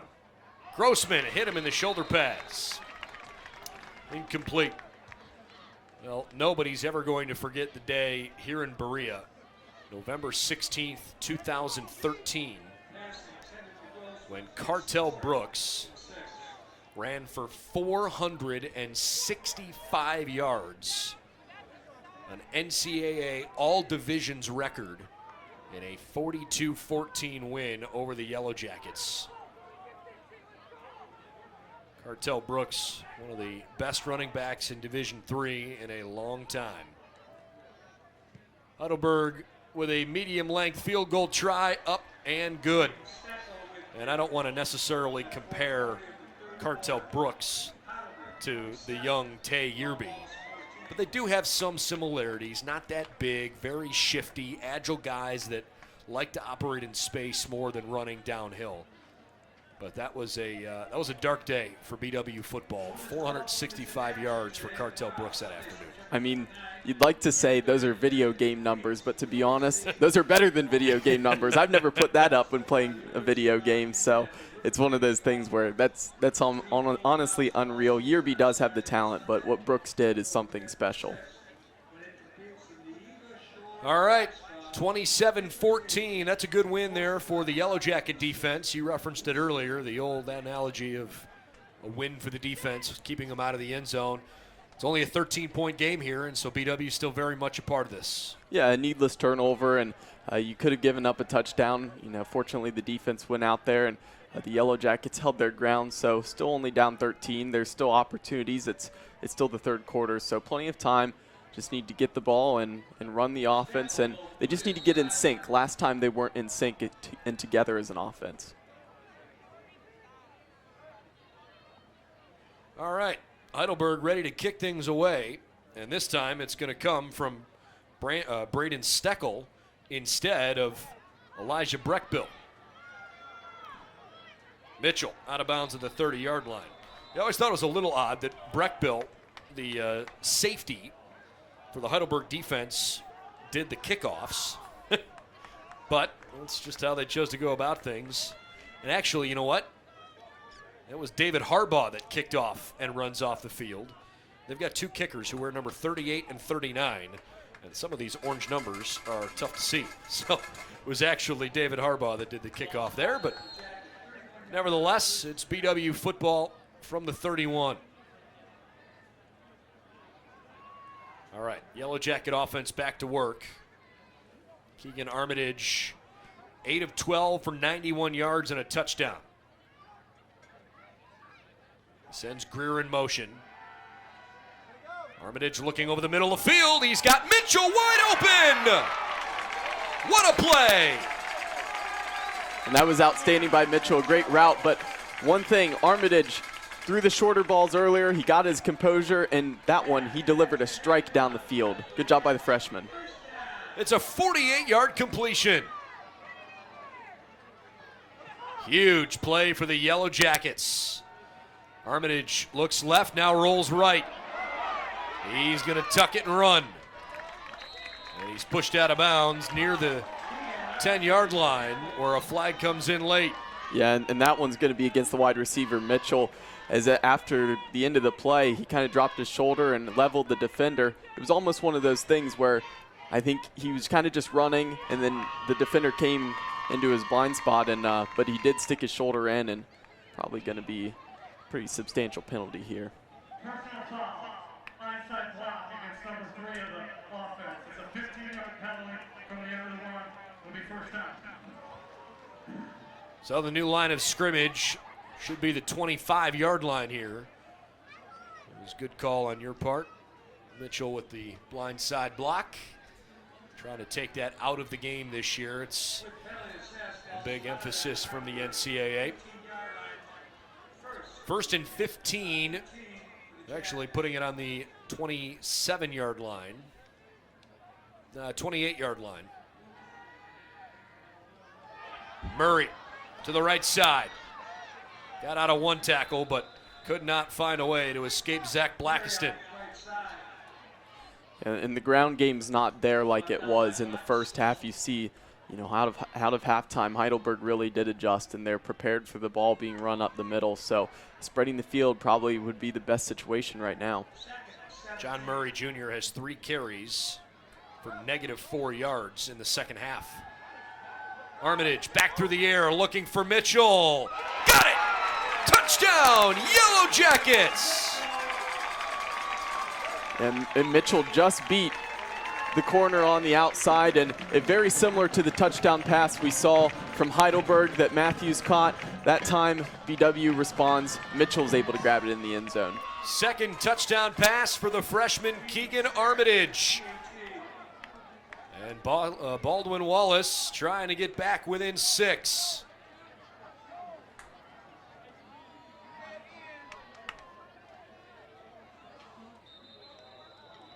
And flags fly. That's the second time that BW is called for a false start. Patrick Simon, the culprit here. So Armitage now 10 of 14 for 169 and 2 touchdowns.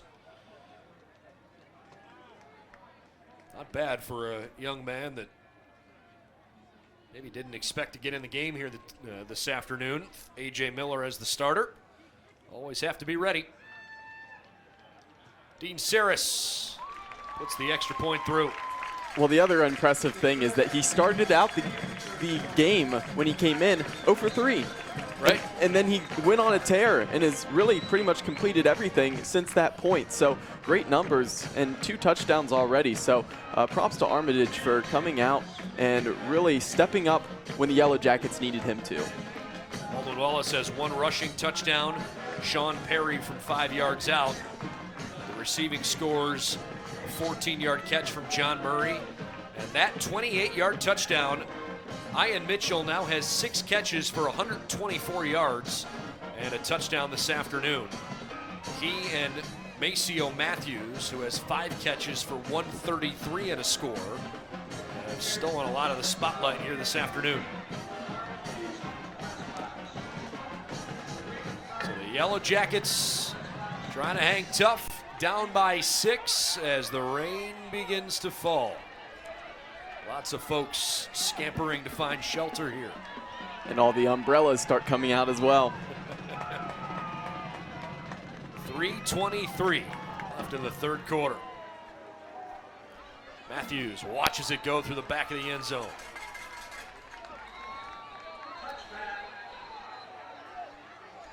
Well, some whistles, but no flags on the field for the extracurriculars.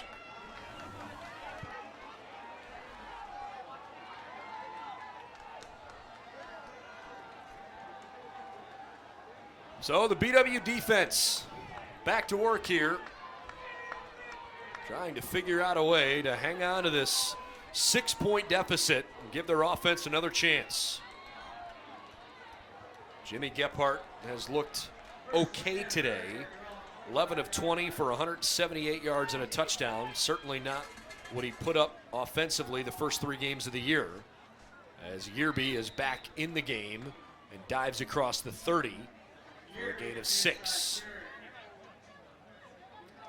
Now, just as quickly as the rain started, it has slowed down. Hasn't stopped. It's still drizzling, but it's not raining as hard anymore.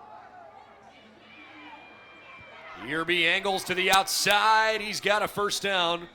Couldn't get to the corner and turn up the field, though. Montavious Yearby closing in on 100 yards. Well, it's good to see Yearby back, and that the injury he went off for wasn't too severe, and Heidelberg certainly happy to have him.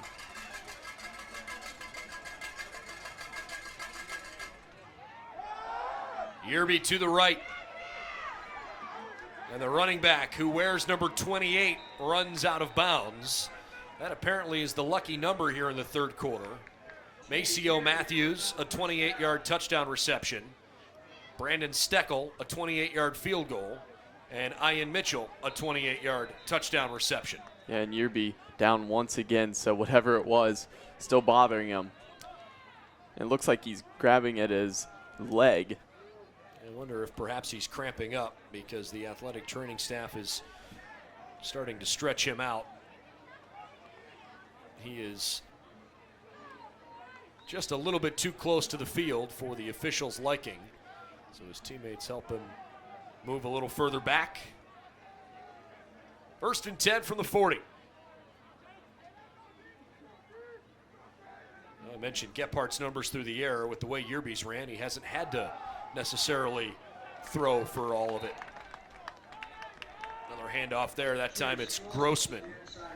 Yerby, 26 touches for 116 and a touchdown this afternoon.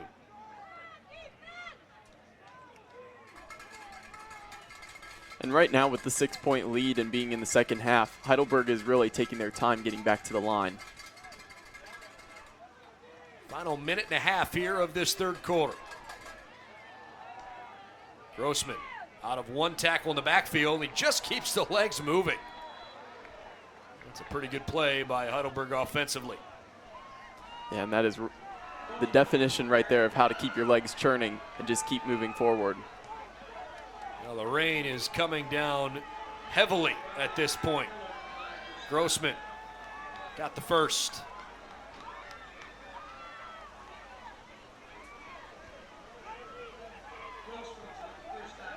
Well, it almost goes without saying, doesn't it? When you get adverse weather conditions, you got to protect the football. All the handoffs have to be clean. Yerby back in there. Steps out of a tackle, but not a second one.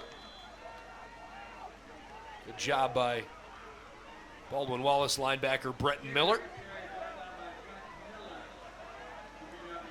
Yeah, and right now we're seeing Heidelberg easily get into their offensive side of the field.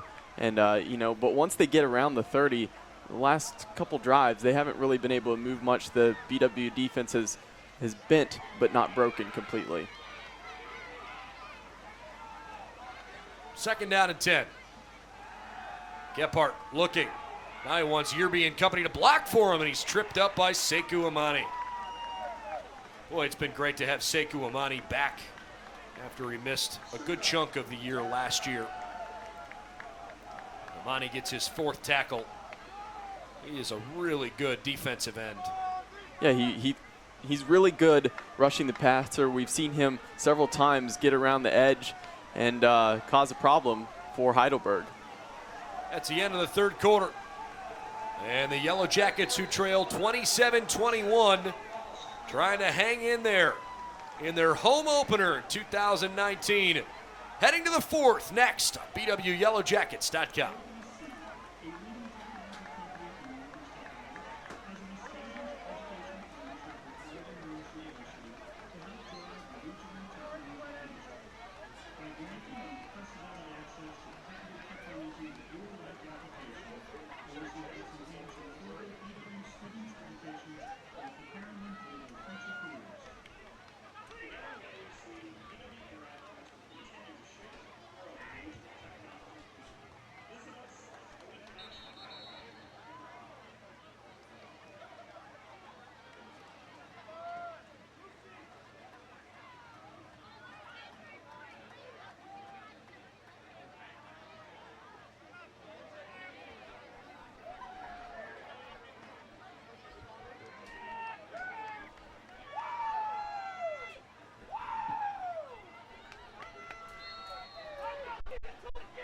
Our coverage of the Yellow Jackets this afternoon brought to you by Medical Mutual of Ohio, the official healthcare provider of Baldwin Wallace University. 4th quarter starts with a 3rd and 11. Yerby to his right. Tino Orocho finished him off after Jake Schrock wrapped him up around the legs. I'm a little surprised with the play call there to run that one. I would have thought they would have went to the air, but again, the rain is pretty heavy right now, so maybe they wanted to just keep possession of the ball and live to see another down. Heidelberg looks like they're leaving the offense out on the field for 4th and 11. Maceo Matthews wide to the right. Dimitri Pennick wide left. Yerby the tailback. Gephardt going to throw, lobs it up for Matthews, and it's nowhere near him. Incomplete, and a turnover on downs. And that one you could see slipped out of his hands, and it was Gephardt was looking down the sideline, but really gave his wide receiver no chance because he didn't get full power behind it. So the rain did come into effect off of that throw. Baldwin Wallace has never led in this game. They've also put together a pretty good fight here in this third quarter. They were down by 13 points. And now down 6, they've got the football back. Keegan Armitage with the troops in the backfield. He sends Darian Greer in motion, hands the football off. Big carry for Sean Perry. Second carry for him this afternoon. The first one, he found the end zone. Yeah, those are 2 good carries for Perry. The first one to score a touchdown, and then that one to move it 10 yards and pick up a first down. Really, as the backup running back, you can't ask for 2 better carries to start. One of the Heidelberg defenders a little slow to get up. That's Matt Davenport, as the Heidelberg athletic training staff comes out to attend to him. A senior from Bishop Fenwick High School in Liberty Township, Ohio. Statistically, this has been an interesting day. Heidelberg has 26 first downs. The Yellow Jackets have 13. Heidelberg 10 of 16 on third downs. The Jackets are 3 of 8. Heidelberg's run 70 plays. Baldwin Wallace has run 38 plays. Heidelberg's got 100 yards more total offense. But Baldwin Wallace is right there. They've had the ball for 7.5 minutes less. And yet, they're only down 6, and with a score here, could take a lead. Armitage. Another handoff for Perry, and a bruising tackle. Well done by Dylan Martyr. Well, we referenced John Murray Jr. That third quarter was not good for him. He ran 4 times for -2 yards. So perhaps that's part of the reason why Perry was getting a couple of carries. But Murray is back in there. 2nd and 5 from the 5. Boy, that ball was oddly thrown as Stokes is pushed out of bounds and 2 flags come in. Stokes may have initiated some of that, but it looks like Jaden Stanton is going to get hit with that penalty. Yeah, and that's just a lack of discipline. You're leading by 6. It's the 4th quarter. You can't give up yardage, especially in weather like this when the Yellow Jackets aren't going to be able to throw the ball far, so you're trying to keep everything in front of you. And here they just gave him a gift after that hit out of bounds. The guy who retaliates always gets caught. 1st and 10 from the Heidelberg 35. And maybe for the first time all game, the student princes look a little nervous. Certainly hasn't played out as we expected, but it's been a good game. Another handoff. John Murray. Boy, they have got his number figured out since halftime. Nowhere to go. Several student princes over to get him, including Tyler Matuzik.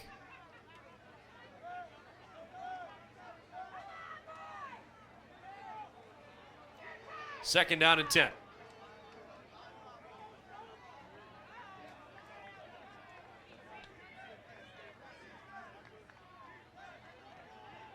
Offensive line checks their coverage. Feeling some pressure. Armitage tucks it and runs. He's got the first down as he slides inside the 25.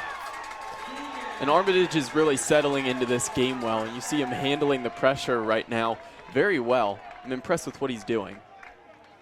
This is easily the most impactful opportunity he's had at the collegiate level.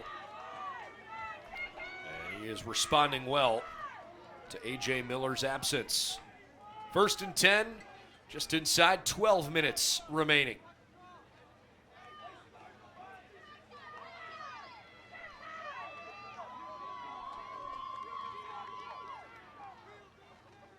Armitage hands the football to John Murray again. And Murray with some hard-fought yards gets down to the 19-yard line for a 5-yard pickup. Best run of the second half so far for John Murray. Buchard, Greer, and Mitchell wide to the right, Stokes wide on the left. And Heidelberg calls timeout after they couldn't get the right personnel on the field. Boy, this Yellow Jacket team is really feeling it right now. Yeah, and we talked about it, the whole momentum shift. At the end of the first half, it really went the Yellow Jackets' way, and then coming out of halftime, it's been Heidelberg. Really, the whole entire third quarter was Heidelberg, but somehow the Yellow Jackets just stayed close enough, just close enough, that they could be within striking distance, and here it's coming into play, and they're putting together a good drive. On the other side, if you're defensive coordinator Brandon Jacobin, what are you trying to do from a Heidelberg perspective to slow things down? Well, I think the main thing they're trying to do is whenever they see Murray out there, they're just taking a guess that it's going to go to him. They're loading up the box on the inside, and I think they need to continue to do that and stop him. But, you know, you can't focus on him too much because right now Armitage seems to have the confidence to get the throws. So I would at least try to collapse the box, but at the same time, probably hold your secondary a little bit deep, play them back a little bit farther so everything's underneath. By the way, that John Carroll Mount Union game is at least getting a little more competitive. John Carroll was down 30-0 at halftime. Mount Union gave up a score, though, in the middle of the third quarter. It's 30-7. And the Blue Streaks just got the football back with 2 minutes left in that third quarter. Murray through the middle, needed 5, and he got 5. First down. And one of these times that one of the slot receivers comes in motion, whether it's Greer or anybody else, and they're faking the handoff to them, I would possibly go to that because it seems like the defense is only paying attention to Murray, so why not take a chance and hand it off to Greer or somebody else and have them run around the edge and try to get towards the end zone. Darian Greer to his right. Murray right through the middle, had a big hole open up, and he's got 7 more. Tackled by Blackiston. Heidelberg leads by 6, but this Yellow Jacket drive is ticking off some precious time. The drive already 4 minutes old. Again, Murray through the middle. Nowhere to go. Blackiston got to him first. Little help there from DeMonte Richmond. Heidelberg brings in a couple of new players. 3rd down and 1 from the 5.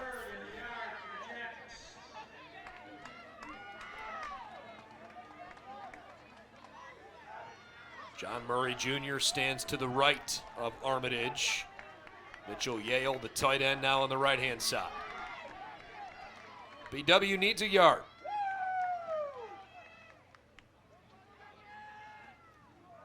Play action pass over the middle. It's Yale. Touchdown, Jackets. That was a great play call and a great decision by Armitage to not hand it off to Murray. Again, the edge was set by Heidelberg. They were probably going to stuff that. It was at least going to be close. Yale, he snuck out and was wide open in the end zone. Great job by the Yellow Jackets, and here they have the opportunity to take the lead for the first time today. First career touchdown catch for Mitchell Yale. Baldwin Wallace and Heidelberg tied at 27 with an extra point coming. Dean Saris to give the Jackets the lead. Good snap, good hold, but the kick is wide left. No good. And we are tied at 27. That makes the game even more interesting than it already was in the first place. Well, I'm sure it is challenging to kick extra points and field goals in sloppy weather conditions, but that one hurts. So the Yellow Jacket drive goes all the way up the field. 10 plays, 71 yards. Keegan Armitage throws a touchdown pass to Mitch Yale. And the Yellow Jackets tie the game at 27. Armitage, 12 of 16 for 181 yards and 3 touchdowns. Nothing wrong with that. No, I would say that drive was probably the best one of the day for the team. You know, the rain started to fall, and it was one of those things where then the penalties stopped. They didn't have any penalties go against them that drive, and they just moved the ball down the field pretty smoothly, and it looked solid. So if they can continue to do that next time they get the ball back, they put themselves in a good position to win this game. All right. All the little things really come into the focus here. Both teams have to be careful.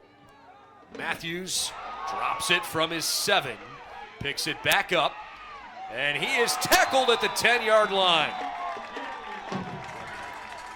Nick Panko dropped him. That was outstanding kick coverage. You know, Matthews did make the mistake. He dropped it.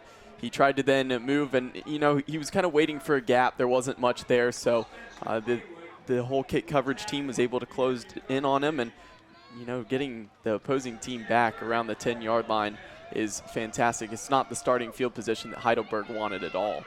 They've got a long way to go. Heidelberg has 2 timeouts remaining, 3 for Baldwin Wallace. 9:27 and counting here in this fourth quarter. And the first pass of the drive is thrown incomplete. Gephardt, 11 of 22 for 178 yards and a score there. But think about where he was at halftime. 8 of 14 for 125 yards. So he's only completed 3 of 8 since the half. Well, and a couple of those have been since the rain started. And every single ball he's tried to throw since the rain started has been very wobbly. It hasn't come out like it did in the first half. So the rain affecting Gephardt's play at the moment.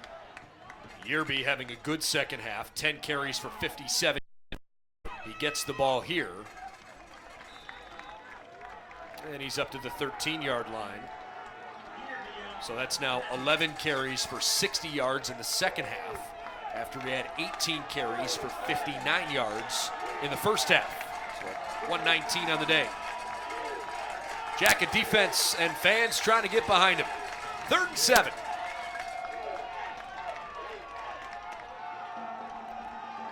Light rain still falling. 10 seconds to snap the ball. Gephardt feeling pressure.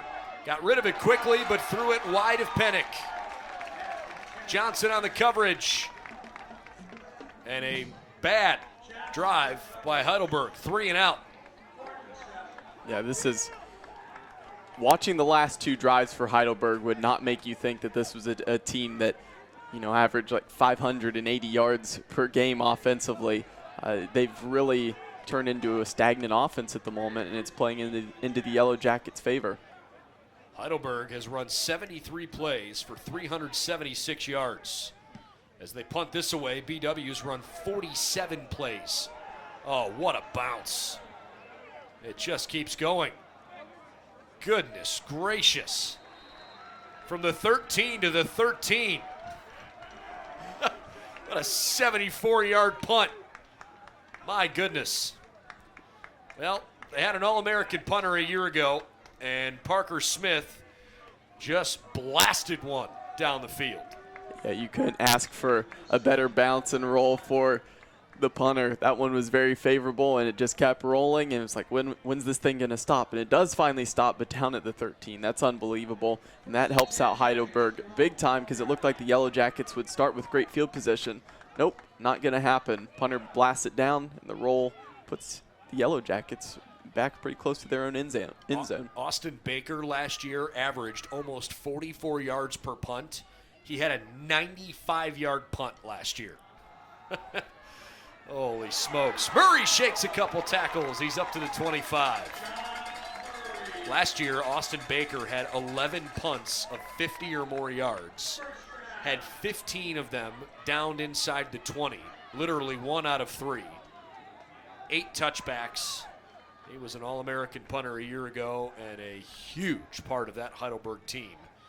Without him this year, they were hoping they could get some good special teams play. Parker Smith helping out in a big way. Under 8 minutes to go in regulation. The Jackets could have the lead, but a missed extra point after the game-tying touchdown keeps it knotted at 27. Armitage up the middle, gave it to John Murray. He picked up 4. If you saw the beginning of this game, you might not believe that we are where we are at the moment. Things did not start well for BW. Heidelberg took the opening drive, went right down the field, and looked almost unstoppable. And then just a few plays into BW's first drive of the game, A.J. Miller was sacked and injured. Their starting quarterback has not returned. But things have steadily, progressively gotten better. Murray with his back on the defense moving forward, picks up a couple. Yeah, I think one thing with football is if you've really got the momentum on your side and a lot's going in your favor, yet you let the other team stay close, it's always within striking distance. We saw that with the Steelers and 49ers not too long ago. Steelers, they were able to recover the ball 4 times, but only got 6 points off of it, and the 49ers went on to win the game. With that last 4-yard run, John Murray over 100 yards on the ground today, 22 for 102. He's got a receiving touchdown, but not a rushing score. Murray again, dove for the 35-yard line, and they're going to give him the first down. And that one was really close, gave him the favorable spot, and Yellow Jackets fans delighted to have the chains move. John Murray Jr. earlier in the first half went over 1,000 career rushing yards, but he's carried it 23 times this afternoon. Been a huge reason why BW is alive in this game. Murray throws a good block there. Armitage has a ton of room to run. Cuts it back in. He's lucky he didn't get decapitated by Tyler Matuszak coming from behind. First down, Jackets. Inside 6 minutes to go in regulation. BW quickly back to work. Murray stood up shy of midfield. Yeah, nothing going there. Again, a little bit, that third quarter was a rough one for the run game for the Yellow Jackets, and then they've kind of got it, back on track. Murray's now moved up over 100 yards on the day, but Heidelberg still really trying to pinch in on that middle and close the gaps around that A gap.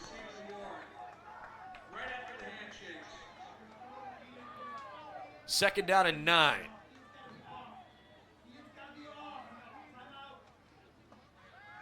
Jackets flick it back to the left-hand side. John Murray makes the catch. Yeah, nothing much there for the Yellow Jackets, and that one hurts to move it back, but still another opportunity to try to get the first down, but you don't want to get too greedy in this situation. It's still a tie ball game here. Maybe go closer to the sticks or throw it underneath and see what you can get out of it. Well, somebody didn't like something there. BW hoping to call timeout, but they couldn't get it off. And the play went for a 5-yard loss. It's 3rd and 14 with 4.5 minutes to go. Murray standing back beside Armitage. Just a 3-man rush. Keegan slings it over to Ian Mitchell. A 20-yard pickup and a first down. And that was a great route by Mitchell. He got to the stakes. He cut inside. He knew where he was. Ball was delivered on time by Armitage. It was a great throw and catch. Chains move forward, and the Yellow Jackets, with 4 minutes left to go, continue to put themselves in a great opportunity to win this game.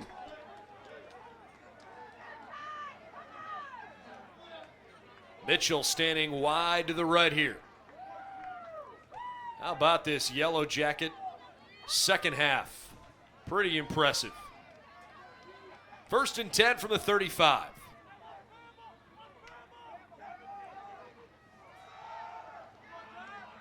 Sean Perry down to the 33.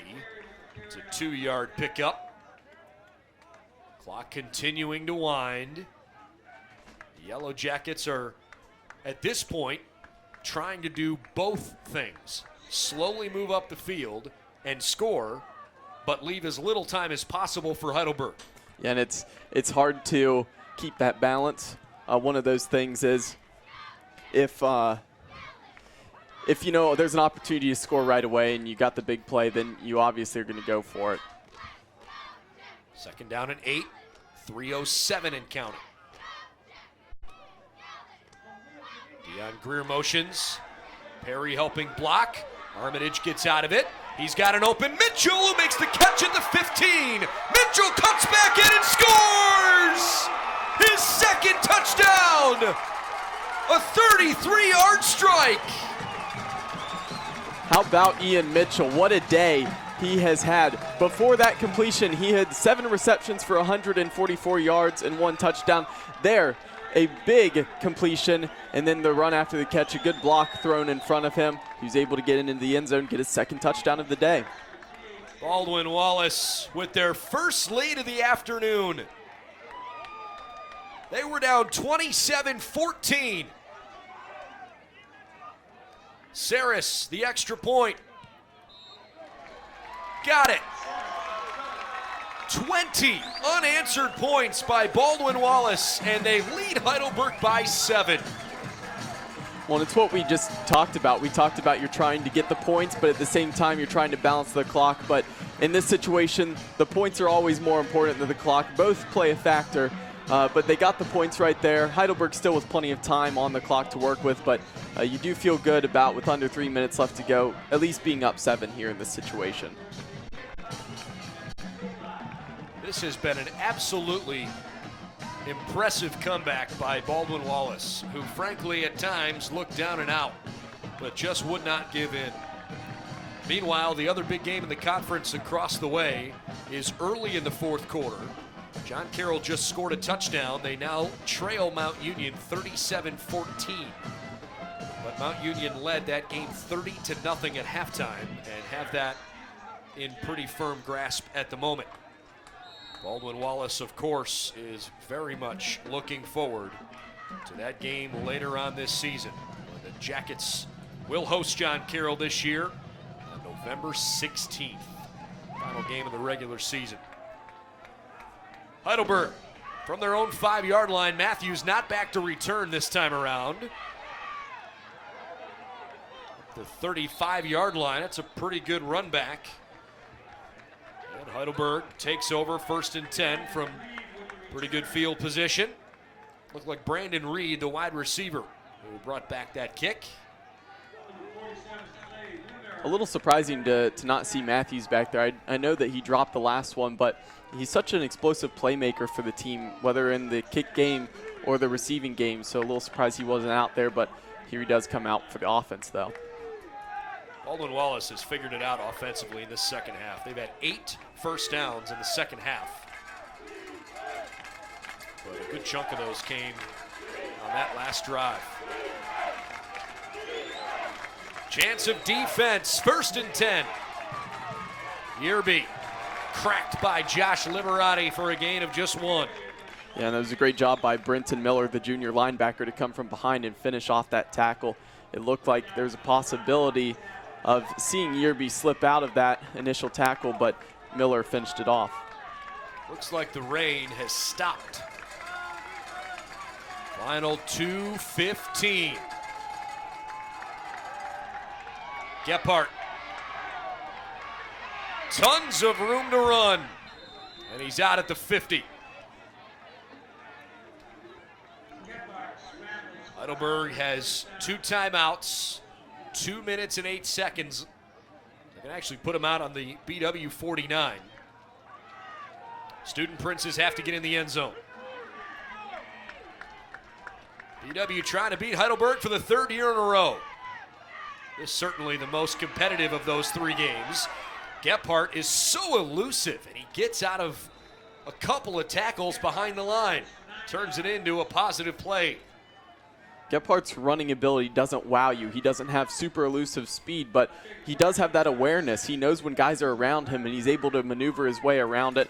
It's hard to believe the Yellow Jackets didn't get the sack there. Well done by Gephardt. Well, now he's run 11 times for 46 yards.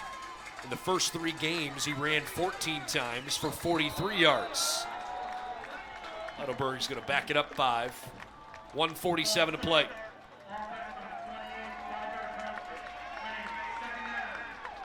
The foul's on Yerby.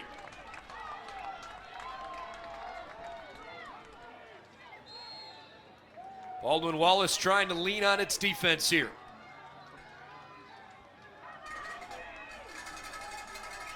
Yellow Jackets were down 27-14.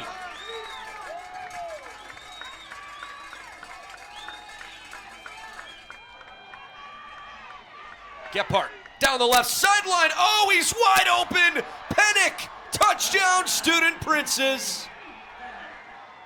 He beat Johnson. Panko couldn't recover. Heidelberg an extra point shy of tying the game with 1:37 to go. And that was just a good move by Pennick as he slowed down his run. He kind of looked back. Johnson thought that Pennick was going to be coming back to get the reception, and then Pennick was gone, and it was a great finish. Well, it's a 46-yard score. Heidelberg calls timeout. And you wonder if they consider going for 2 here to try to win the game.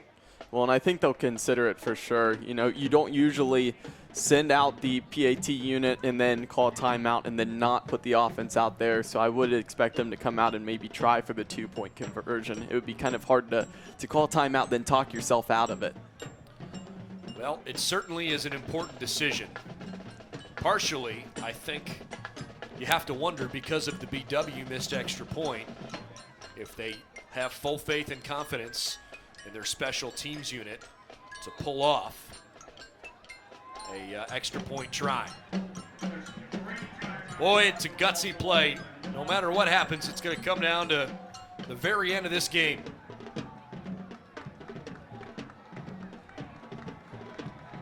Heidelberg is bringing out the jumbo package. Verante Wilkinson, who ran in a touchdown earlier. The 260-pound defensive lineman lines up in the Wildcat. Heidelberg going for the win. Wilkinson is down short. He did not get there. And that's how you have to tackle the big man. Went low, just chopped out his feet, lost his footing down at the half-yard line. That's as close as you can get to being in the end zone.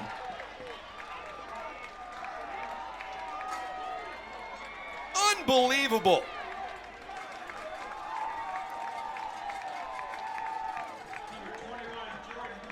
I have to be honest, I'm not surprised that Wilkinson got his number called, Cole. I am a little surprised they ran him on a stretch play. Usually you'd think you'd just try to smash it forward and see what you can do. Yeah, you've got a big line in front of him. You've got 260 pounds of him pushing from behind. I would have thought they could have easily gotten into the end zone from just pushing straight forward. Instead, he went to his right-hand side, and he's not going to beat the linebackers with speed. This is wild. 34-33 Baldwin Wallace. Heidelberg's got to try for an onside kick or else the game is essentially over. Heidelberg only has 1 timeout left. There's 1:37 to play. So the hands team out there for both sides. The kick comes near side. Johnson puts his paws on it. And Baldwin Wallace will stun Heidelberg in a comeback win the Jackets will talk about for a long time. Yeah, and one thing is Johnson just redeemed himself right there. Johnson was the guy who got beat by Pennick, gave up that touchdown right there, recovers the kick where if it went over his head, it probably could have gotten recovered by Heidelberg. That's a great point. Jordan Johnson makes a big play for his team, and Baldwin Wallace comes out in victory formation. 1:35 to go, Heidelberg with 1 timeout.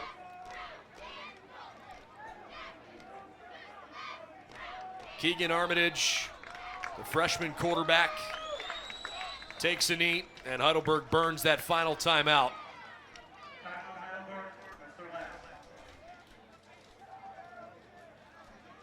Clock says 1:29. They may have run an extra second or so off that. We'll see if they make any adjustment. I don't believe that BW needs a first down here.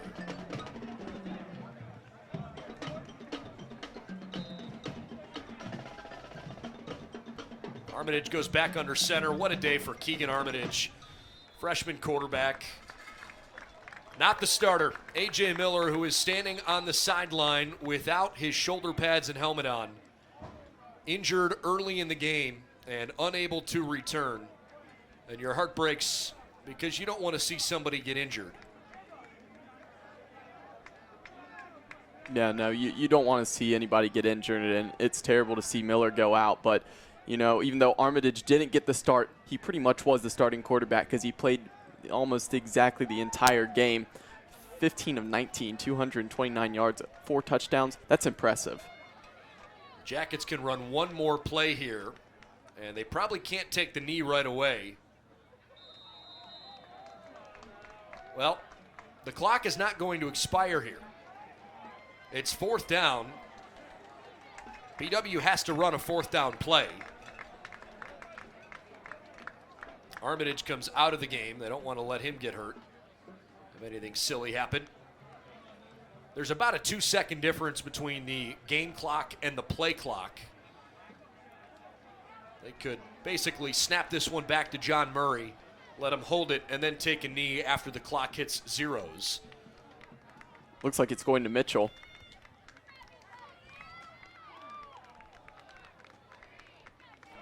Well, this is what can happen when silly things come out on the field. Heidelberg dives on the fumble, but the clock hits zeros. Goodness gracious. Now hold on a second. The referee officially comes out and says the clock expired. Literally comes down to the last play.